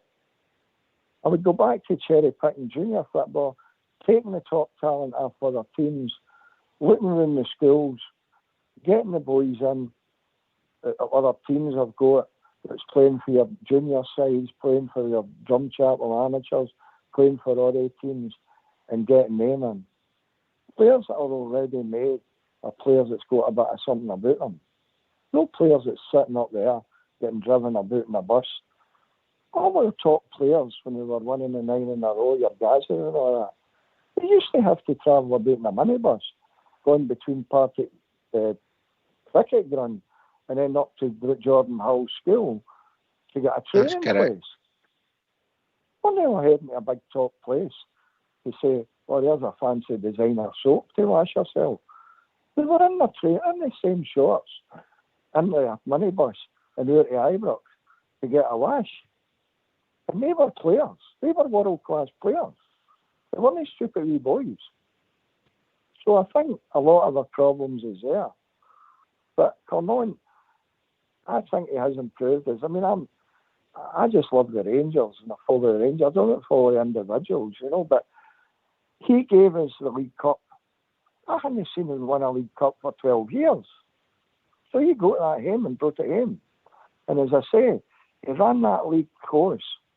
But I think then something happened and something changed. Round about the Motherwell game at Ibrox, when we were in that run in, I think the agents and the rest of them, somebody said, right, yous are out the door, your Tars, your Golsons, all the rest of them. Yous weren't in the plans. And that changed considerably the whole shooting match thing, I think. The Motherwell game did, Jim, the Motherwell game did change it up. Was the time we should have nailed them that day, you know. That gave us the cushion.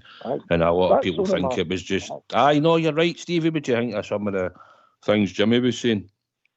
100%. Maybe that's what we need to do. What Jimmy's saying is true about the minibus with the cricket ground and all that. I used to go and watch them training on it. I think we need to get back to the roots, and I think that's what Jimmy's saying. That the players, young players now are wrapped in cotton wool. I've said this in many a show.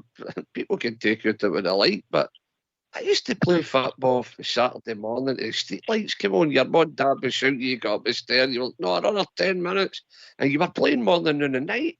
I never heard of ligament damage or nothing, torn ligaments and all the crap that comes out. All these players are wrapped in cotton wool now. They're film stars. And Jimmy's right with some of the stuff he's saying. 110%. Maybe we need to get back to the roots and get these players to realise that you're not joining a football club, you're joining an army, and treat them like an army and get them to realise, to fight for each other. It's a team effort and getting them working as a team, thinking as a team.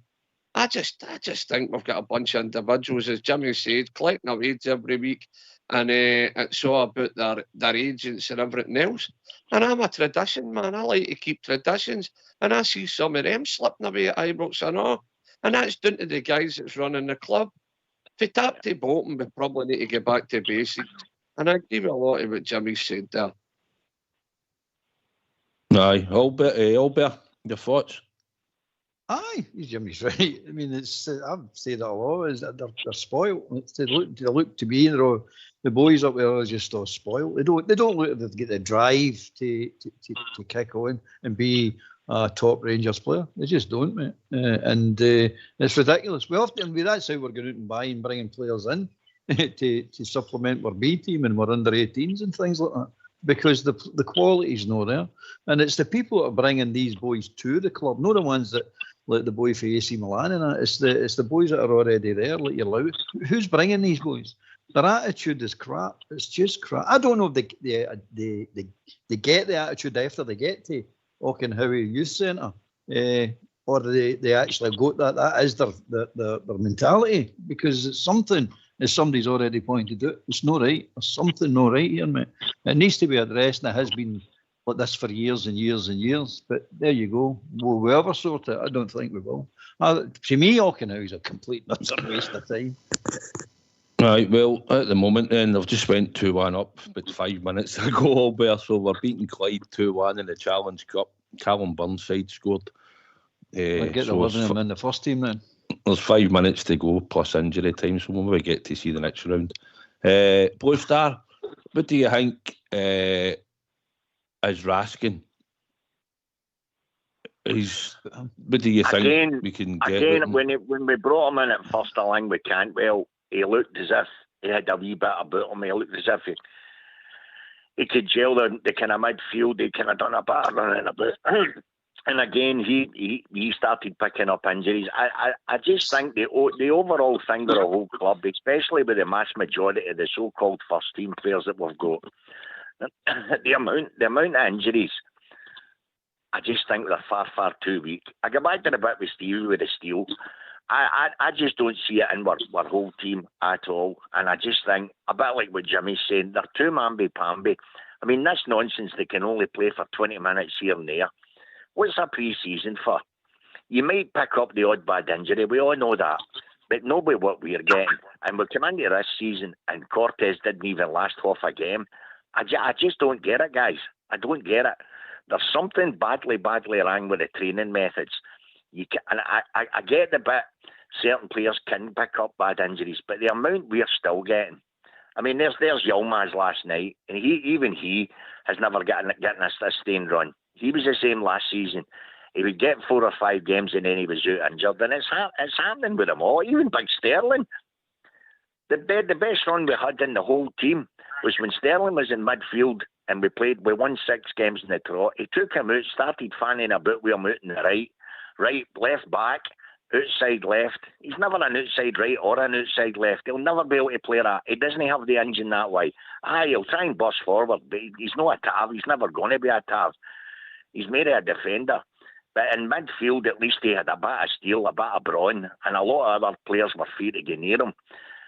At the moment, they 2 wee boys, Diamondi and Barn, they're getting hung out to dry. We're getting left wide open with 2 wee boys in the middle of the park. It's absolute folly, and he's got to bring in a midfielder, and boy, oh boy, he's got to bring in a striker. And it's all right saying the financial fair play thing. There's another theory to that. We were 82 million to the good, a £64 million wage bill, left us with a shortfall of 18 million, which I know for a fact, just for talking's sake, if Bennett or Bisgrove or anybody else on our board had jumped and put 20 million in top of that gave us the bigger shortfall. None of them did it. None of them did it. They left us with 18 million and then they went and spent 14 million on Edmondson House. We've had this argument before. You don't build anything until you've got a successful team in the park, and that comes from management at the top, and that's where we went wrong. We depleted the side when we should have strengthened under Giraffe, and they didn't do it, and we've been trying to play catch-up ever since. And it's not that they've not spent money, but the money that they've spent on so-called inferior quality players that we've had nothing out of. There's Ben Davies. How many games have we had out of him? 4.6 million. It's absolutely ridiculous.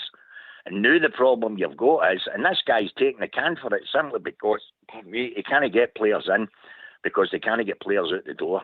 And they players aren't going nowhere because nobody's wanting to pay them the wages of their own. It's just bad management, and that comes to the top.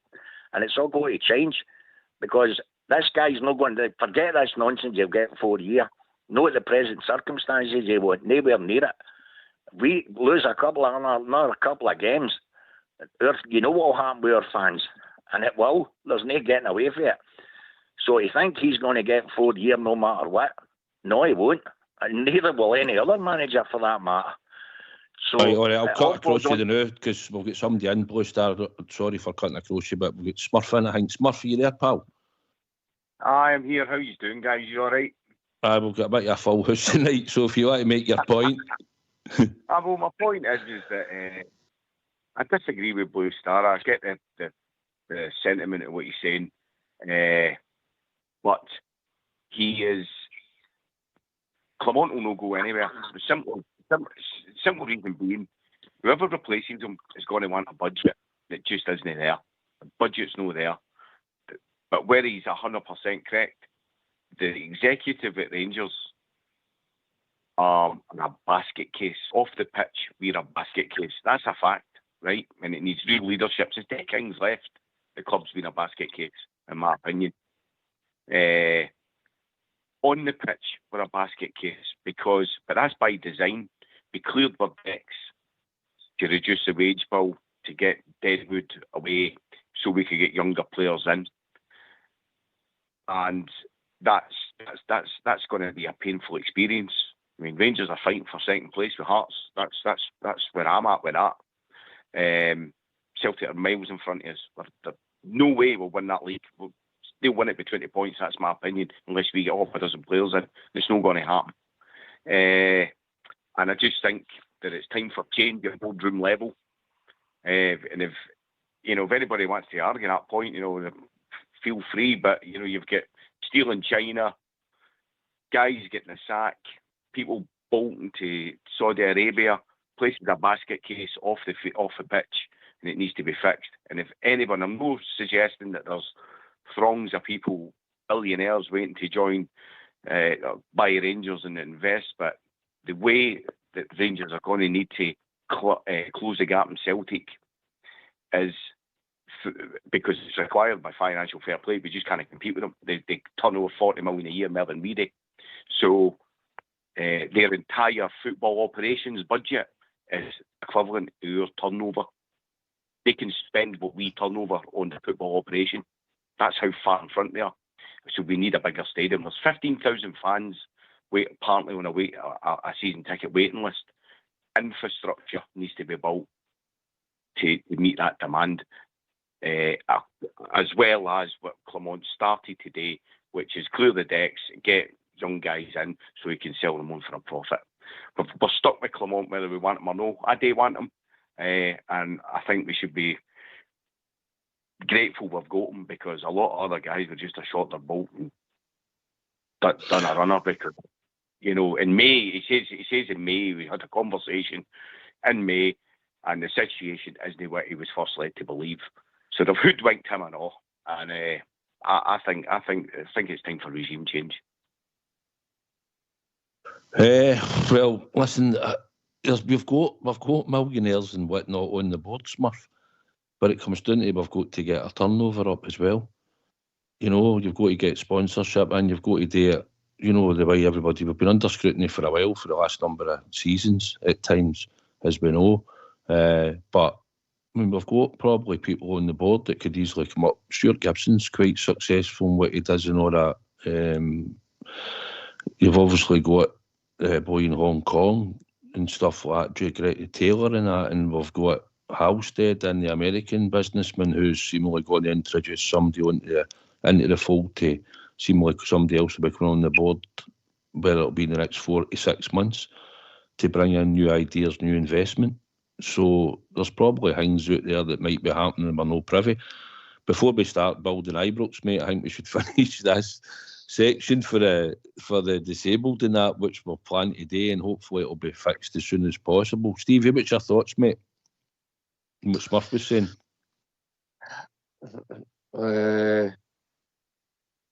Aye, most of what Smurf's saying makes a lot of sense, but there's pros and cons with everything. You know, listen, Smurf's want to keep Clement, but he wants to wipe the board out, you know. But look, some of us will see that differently. There's pros and cons in everything. There's just something, though, clicking right from top to bottom now. Can we put our finger on it? Definitely no, because none of us are on the inside. None of us are getting in the boardroom to hear what's going on. None of us are in the dressing room. We're only hearing things second part, and we can only make our mind up as we go ourselves. The only thing I can say as a fan now is, when the chips are down, we all need to rally round. And that's the only thing I can...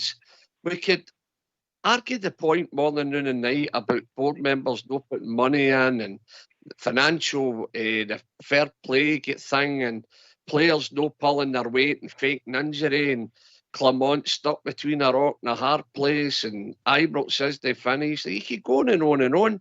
But as a fan, we're just... I was totally flat as a pancake coming out of that gun last night. I'm still flat as a pancake. And I hate being like that. By the end Saturday to cheer the team on. And the only thing we can do, guys, is dig our heels in and support them with whatever way we can.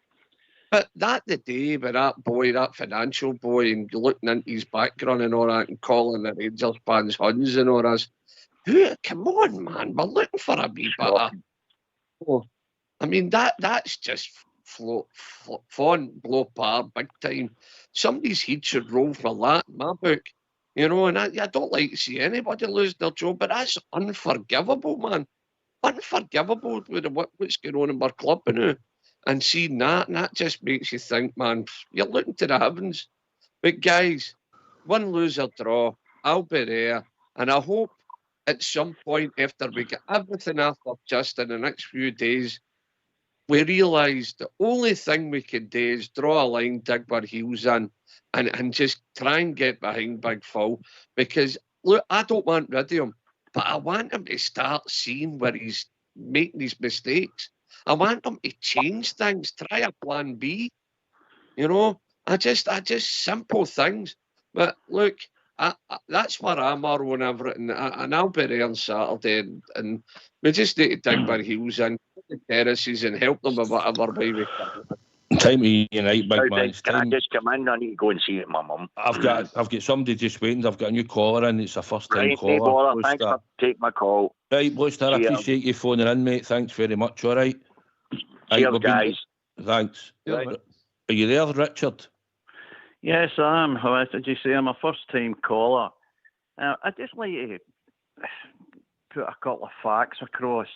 I I was in the position when we put up the club deck and that closed season to be working in Ibrox at that time. Now, in that closed season alone, just my party, what we were doing was we changed the full Albion car park. We built the new bus car park behind the Broomloan stand. We also done all the Taylor Health report works, if you can remember, that had to be done. Aye. We moved every stair in Ibrox, repositioned them and put a cut in to make them wider. We cut all the vomitory walls. As I said, we've done numerous things in Ibrox, right? Now, I've been in the building game all my life, and what I'm saying is we managed to do that, not even counting actually putting that club deck, which Fairclough done an amazing job with. But we managed to do that between the closed season, and we finally got our certificate at the end of it. It was a close run thing, but we got it, and everyone was hunky-dory. Now, what I'm saying is that the people who are doing this new work in the Coatland, they must, I mean, of the professionals or the advisors who were advising them, they must have knew that there could have been delays, you know, and maybe we could have fabricated so much down the road, because there is a lot of fabricators in Glasgow. What I'm saying is they're inept here. And my point, just to get my real point, if that had been done right, we should have been in Ibrox playing last night. That's just my opinion. I'm not wanting to get in about the fit, because I think he's said just about everything anyway. But it was just a point, lads. No, Richard, it's a great point that you've made. I'll let Stevie come in and then Albert.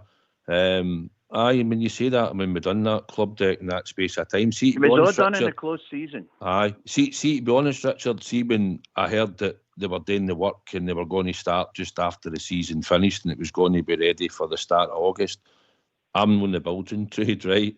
But I've known people that are in stuff, and I just looked at probably what the project was going to be, and I thought, well, surely if we go any delays, which can happen, it's a tight schedule, I thought, for what they were planning to do at the time. But I believe it probably should have been done, and I think you've maybe heard us saying, how did we no source the steel a bit earlier and make sure it was coming here and it was going to arrive first before we started the project. But it could have been done to a price thing. I don't know. Maybe things couldn't come across in time. You know, with shipping and everything that's happening in the world now as well. Yeah. Stevie, what was your thoughts on what Richard was saying? 100% agree with the guy. We should have been in Ibrox last night. And would it have made a difference? Of course it would have. I'm telling you now, walking up with that grandma boy, Dad, we should be at Ibrox. I know, son. You could sense it was flat as a pancake. You could see the empty seats. People just don't like Hampden. They're telling you that when you see all the empty seats, you know what's happened. Rangers fans are the biggest support here, one of the biggest supporters in the world. And you see all the empty seats, it tells you something. Now, I'm telling you now, when I'm at Hampden, you're on a different postcode for the players, you're that far away from the park. Last night, you had the Union Bells singing right up into the sending off. And when the sending off happened, that's when the rest of Hampden started singing and getting behind the team. It started getting a wee bit rowdier then. But if that was Ibrox, that place would have been full last night. And we were right on top of 8 players, and we would have made a difference. We would have made a difference to that team last night. And I just think the board has got to take part. But everything Richard said there, you're totally right. We've seen, I've been there through all the changes and all the work that's been done at Ibrox. There's hardly ever been a hiccup. It's always been done on time. It just seems to be things aren't getting done properly now, and that stems from the board right down to the bottom, let's be honest. And you're totally right, Richard, in everything you've said. All the work throughout the years we've seen at Ibrox, whether it was the Govan stand getting redone or the club deck getting put in. I mean, look at the size of the job the club deck was. Deary me. It was done. It was done. It was done on time, on schedule, and done properly. It just seems negligence with the board. And by the way, they're breaking a lot of Rangers fans' hearts by not going to Ibrox. You've got to remember, see, when I go to Ibrox with my boy, I go and touch my man Daz brick. It means everything to me. I've got my wee things that you do when you come out of Ibrox, you touch the tap of the exit sign and go. And there's many, many hundreds like me that have got their own wee rituals and things that they do around about that stadium. See, we went to Hampton last time. It was rubbish, crap, absolute dead. There's no atmosphere, no nothing. You're that far away from the players and everything else, crap. And it's all down to the board and their negligence. I totally agree with him. Holbear, I'm sure Club Deck was a good addition anyway to Ibrox, eh? I would just say to Richard, I mean, you're harking back to the days, Richard, when we used to hire proper professionals to do a proper professional job, mate. They days seem to be gone now. We've got a board of incompetence now. Up until this morning, mate, I was protecting the board and saying, cutting them a bit of slack, delays can happen and blah, blah, blah. But after this morning, what I heard this morning, hiring that boy, I've abandoned that stance. And now you coming on and explaining properly and giving us an insight of how a job should go ahead and how it should be managed. Mate, that's me finished with that board. I'm done with it. I need to start calling out Bennett and the rest of them and saying, look, the executive directors need to put a vote of no confidence in with this guy, because that's what this is getting beyond hopeless. It's where you say that yourself, it's incompetent, mate. And I'm sick of the sight. We're a laughing stock now. He's turned the club into a laughing stock. Everything we touch is a mess. Everything. Can I ask you, Richard? Yeah. Sorry, Albert. How long did David Murray have that in the planning? Well, Fairclough, who were AMEC as well, they had obviously the designers and one, because of the club decks having the longest span and etc. in Europe. I mean, they had to get the crank for Sweden, so there was a lot of planning involved in that, and I believe it was 11 months prior, but even over and above that, all the works surrounding it that was going on, it was a big, massive undertaking to do in a close season, but it was done. It was done. My fear is that, I don't know, there just seems to be, there's no leader on the board, and everything they try to do, they're not doing it professionally. It's like, say, we're becoming a laughing stock as if they are getting run into the ground. I don't know whether it's going to take investors. No, what my fear is, people are asking for time for Clement, and Clement's asking for time, shows in September and that. If we don't get back into Ibrox and that team and new players don't come in soon, we know yourself, Rangers fans don't scream and shout outside. They vote with their feet. And we've seen it all before, empty stadiums. And it could happen. That's my fear. Oh, you're 100% right. I was going to bring Smurf in, because Smurf was maybe advocating earlier we need to make Ibrox bigger. But see, I'll agree with you, Richard, and I've seen it, we've all seen it over the years. If Rangers aren't doing well and we're being second or even getting into third, and the team weren't packing up, and went back to the days when I after Jock Wallace and John Gregg, seen this finish second, third in Angler Cups and all that. Before winning trebles, with Jock Wallace. So, fans do vote with their feet.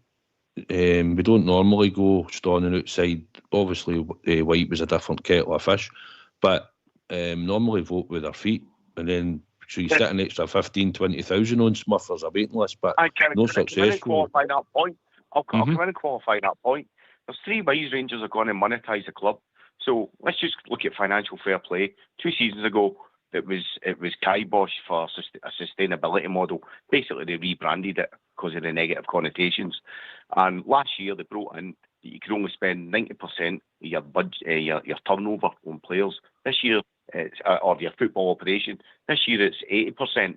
And next year, Rangers at the end of last year was 74%. Right, so they were well within that margin. Next year, it goes down to 70%, as I'm sure you know. Now, 70%, 83 million is what Rangers turned out last year. Probably a similar figure again this year.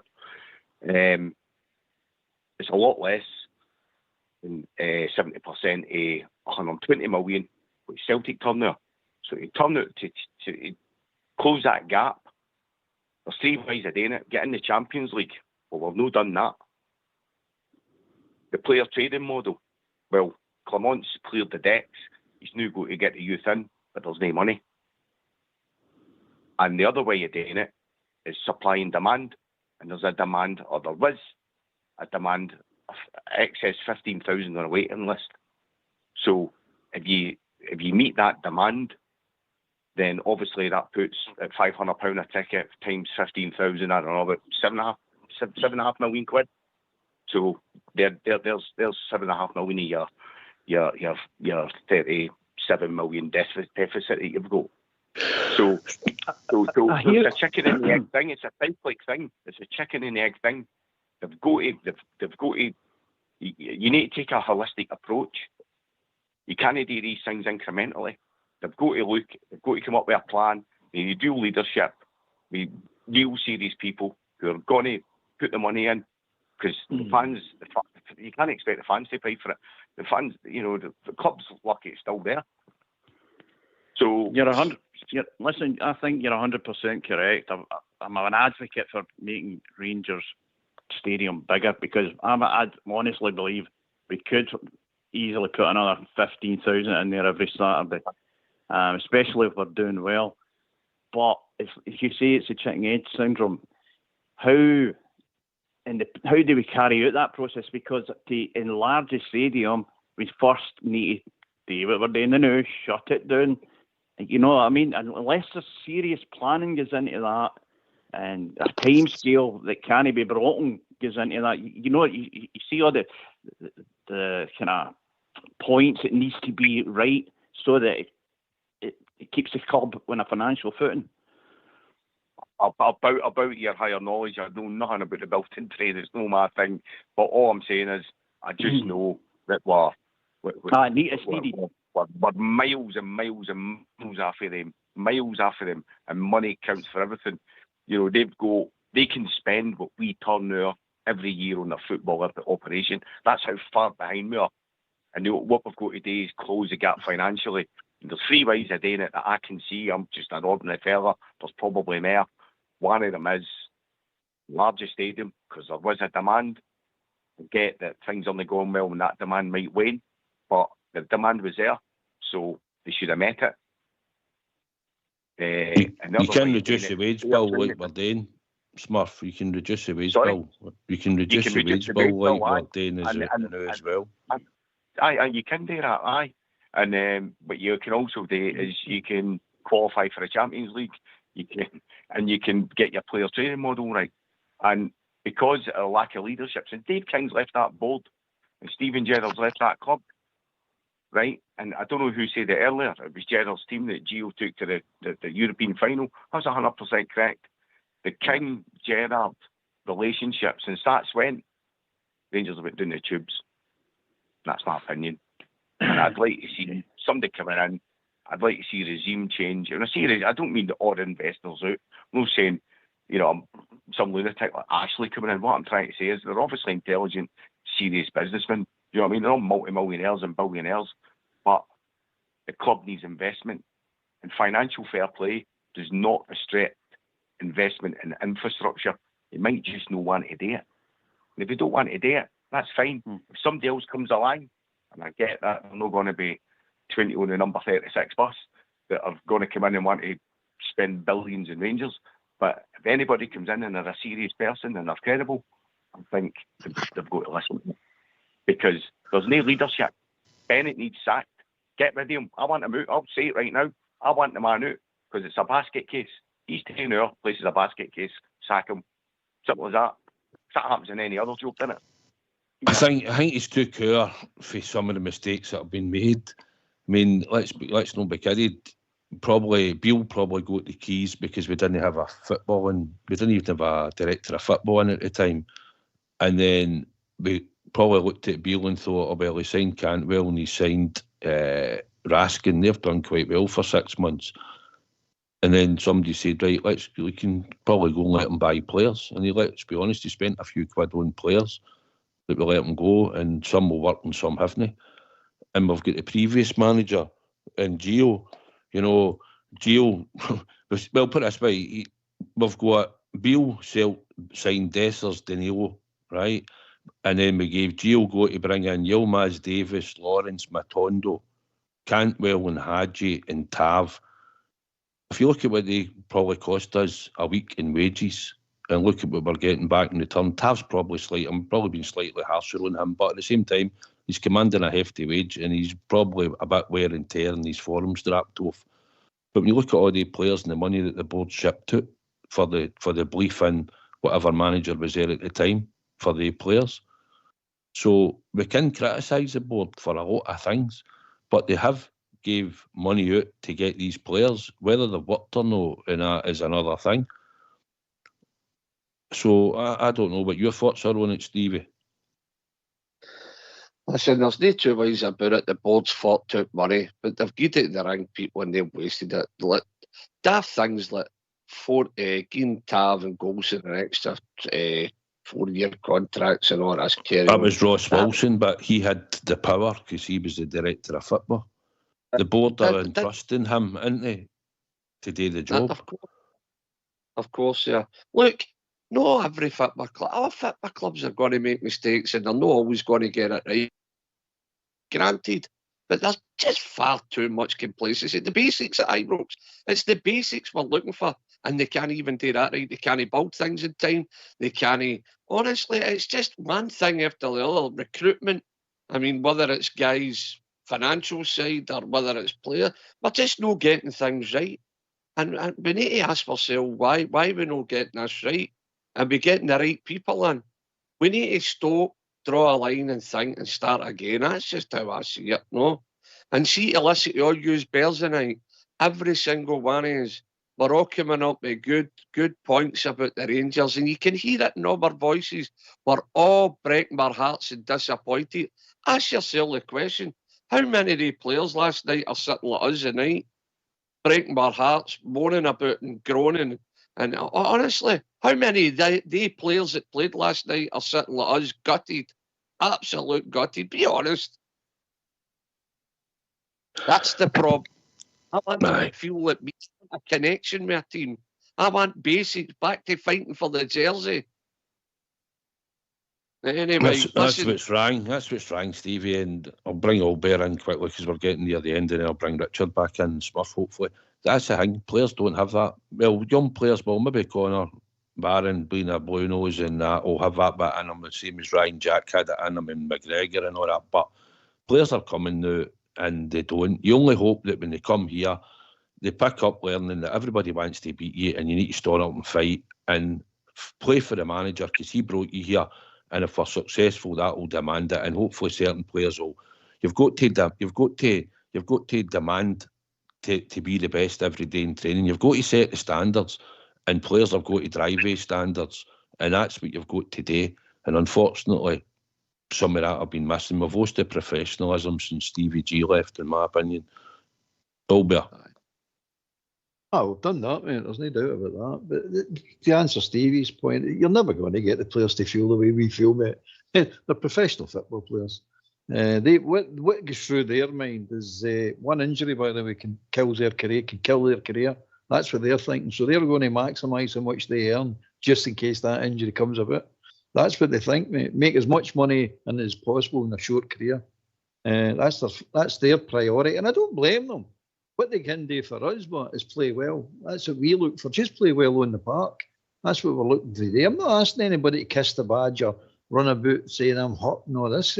I just want them to play well, win games, win football games. Now, winning football games, I don't know if the old bonus scheme still work, but if you don't win the game, you don't get paid the bonus, so you don't get paid the proper wages. That's the only thing that will motivate them, mate. There's no doubt about it. Money is the thing.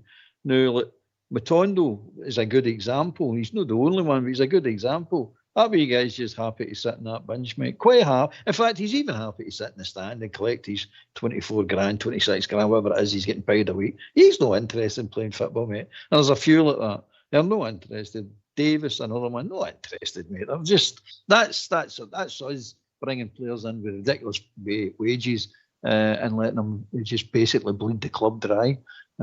Too much of that's happening, mate. You've got to get hungry players who want to go and make a living, a good living, And it's all right, it's not going to be with Rangers the money sort of they're looking for. It's going to be down in the Premiership and all that. But Rangers is a good route down there. If you apply yourself and play on the park, play it right on the park, you can actually get yourself a decent living.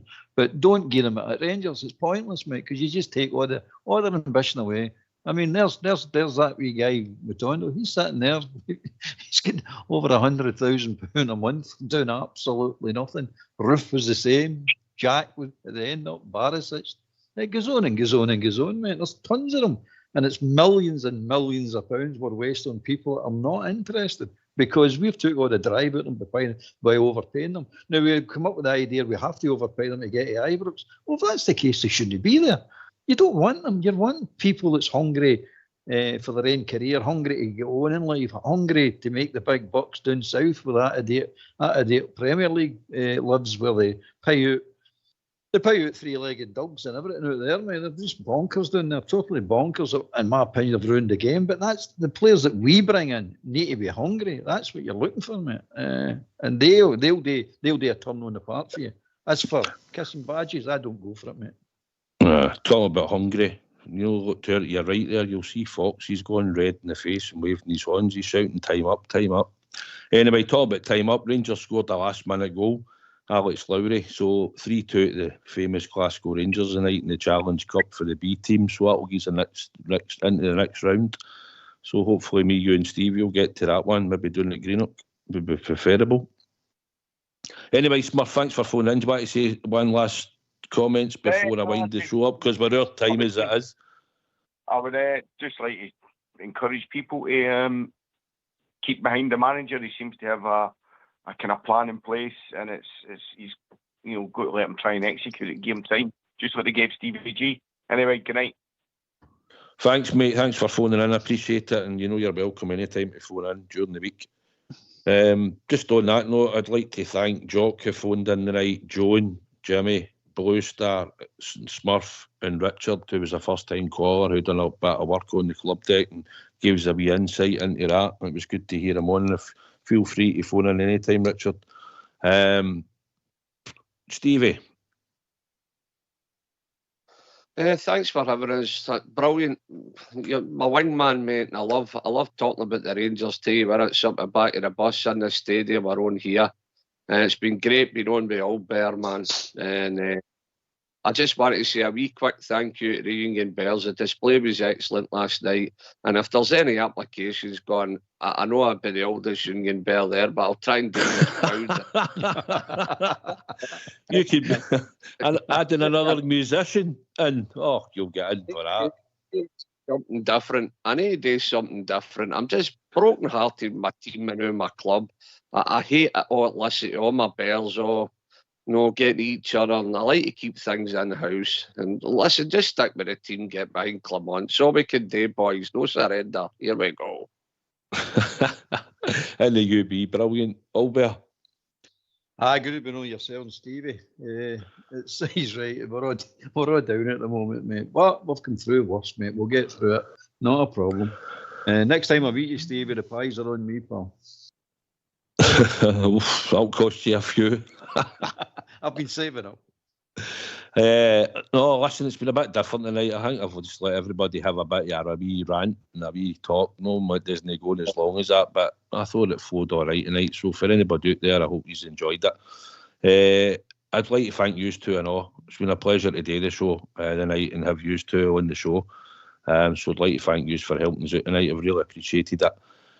I'd like to thank everybody who's listened in this evening. Rangers Radio will be back tomorrow night, usual from 8 to 10, talking about all things Rangers. So take it away, Foxy boy.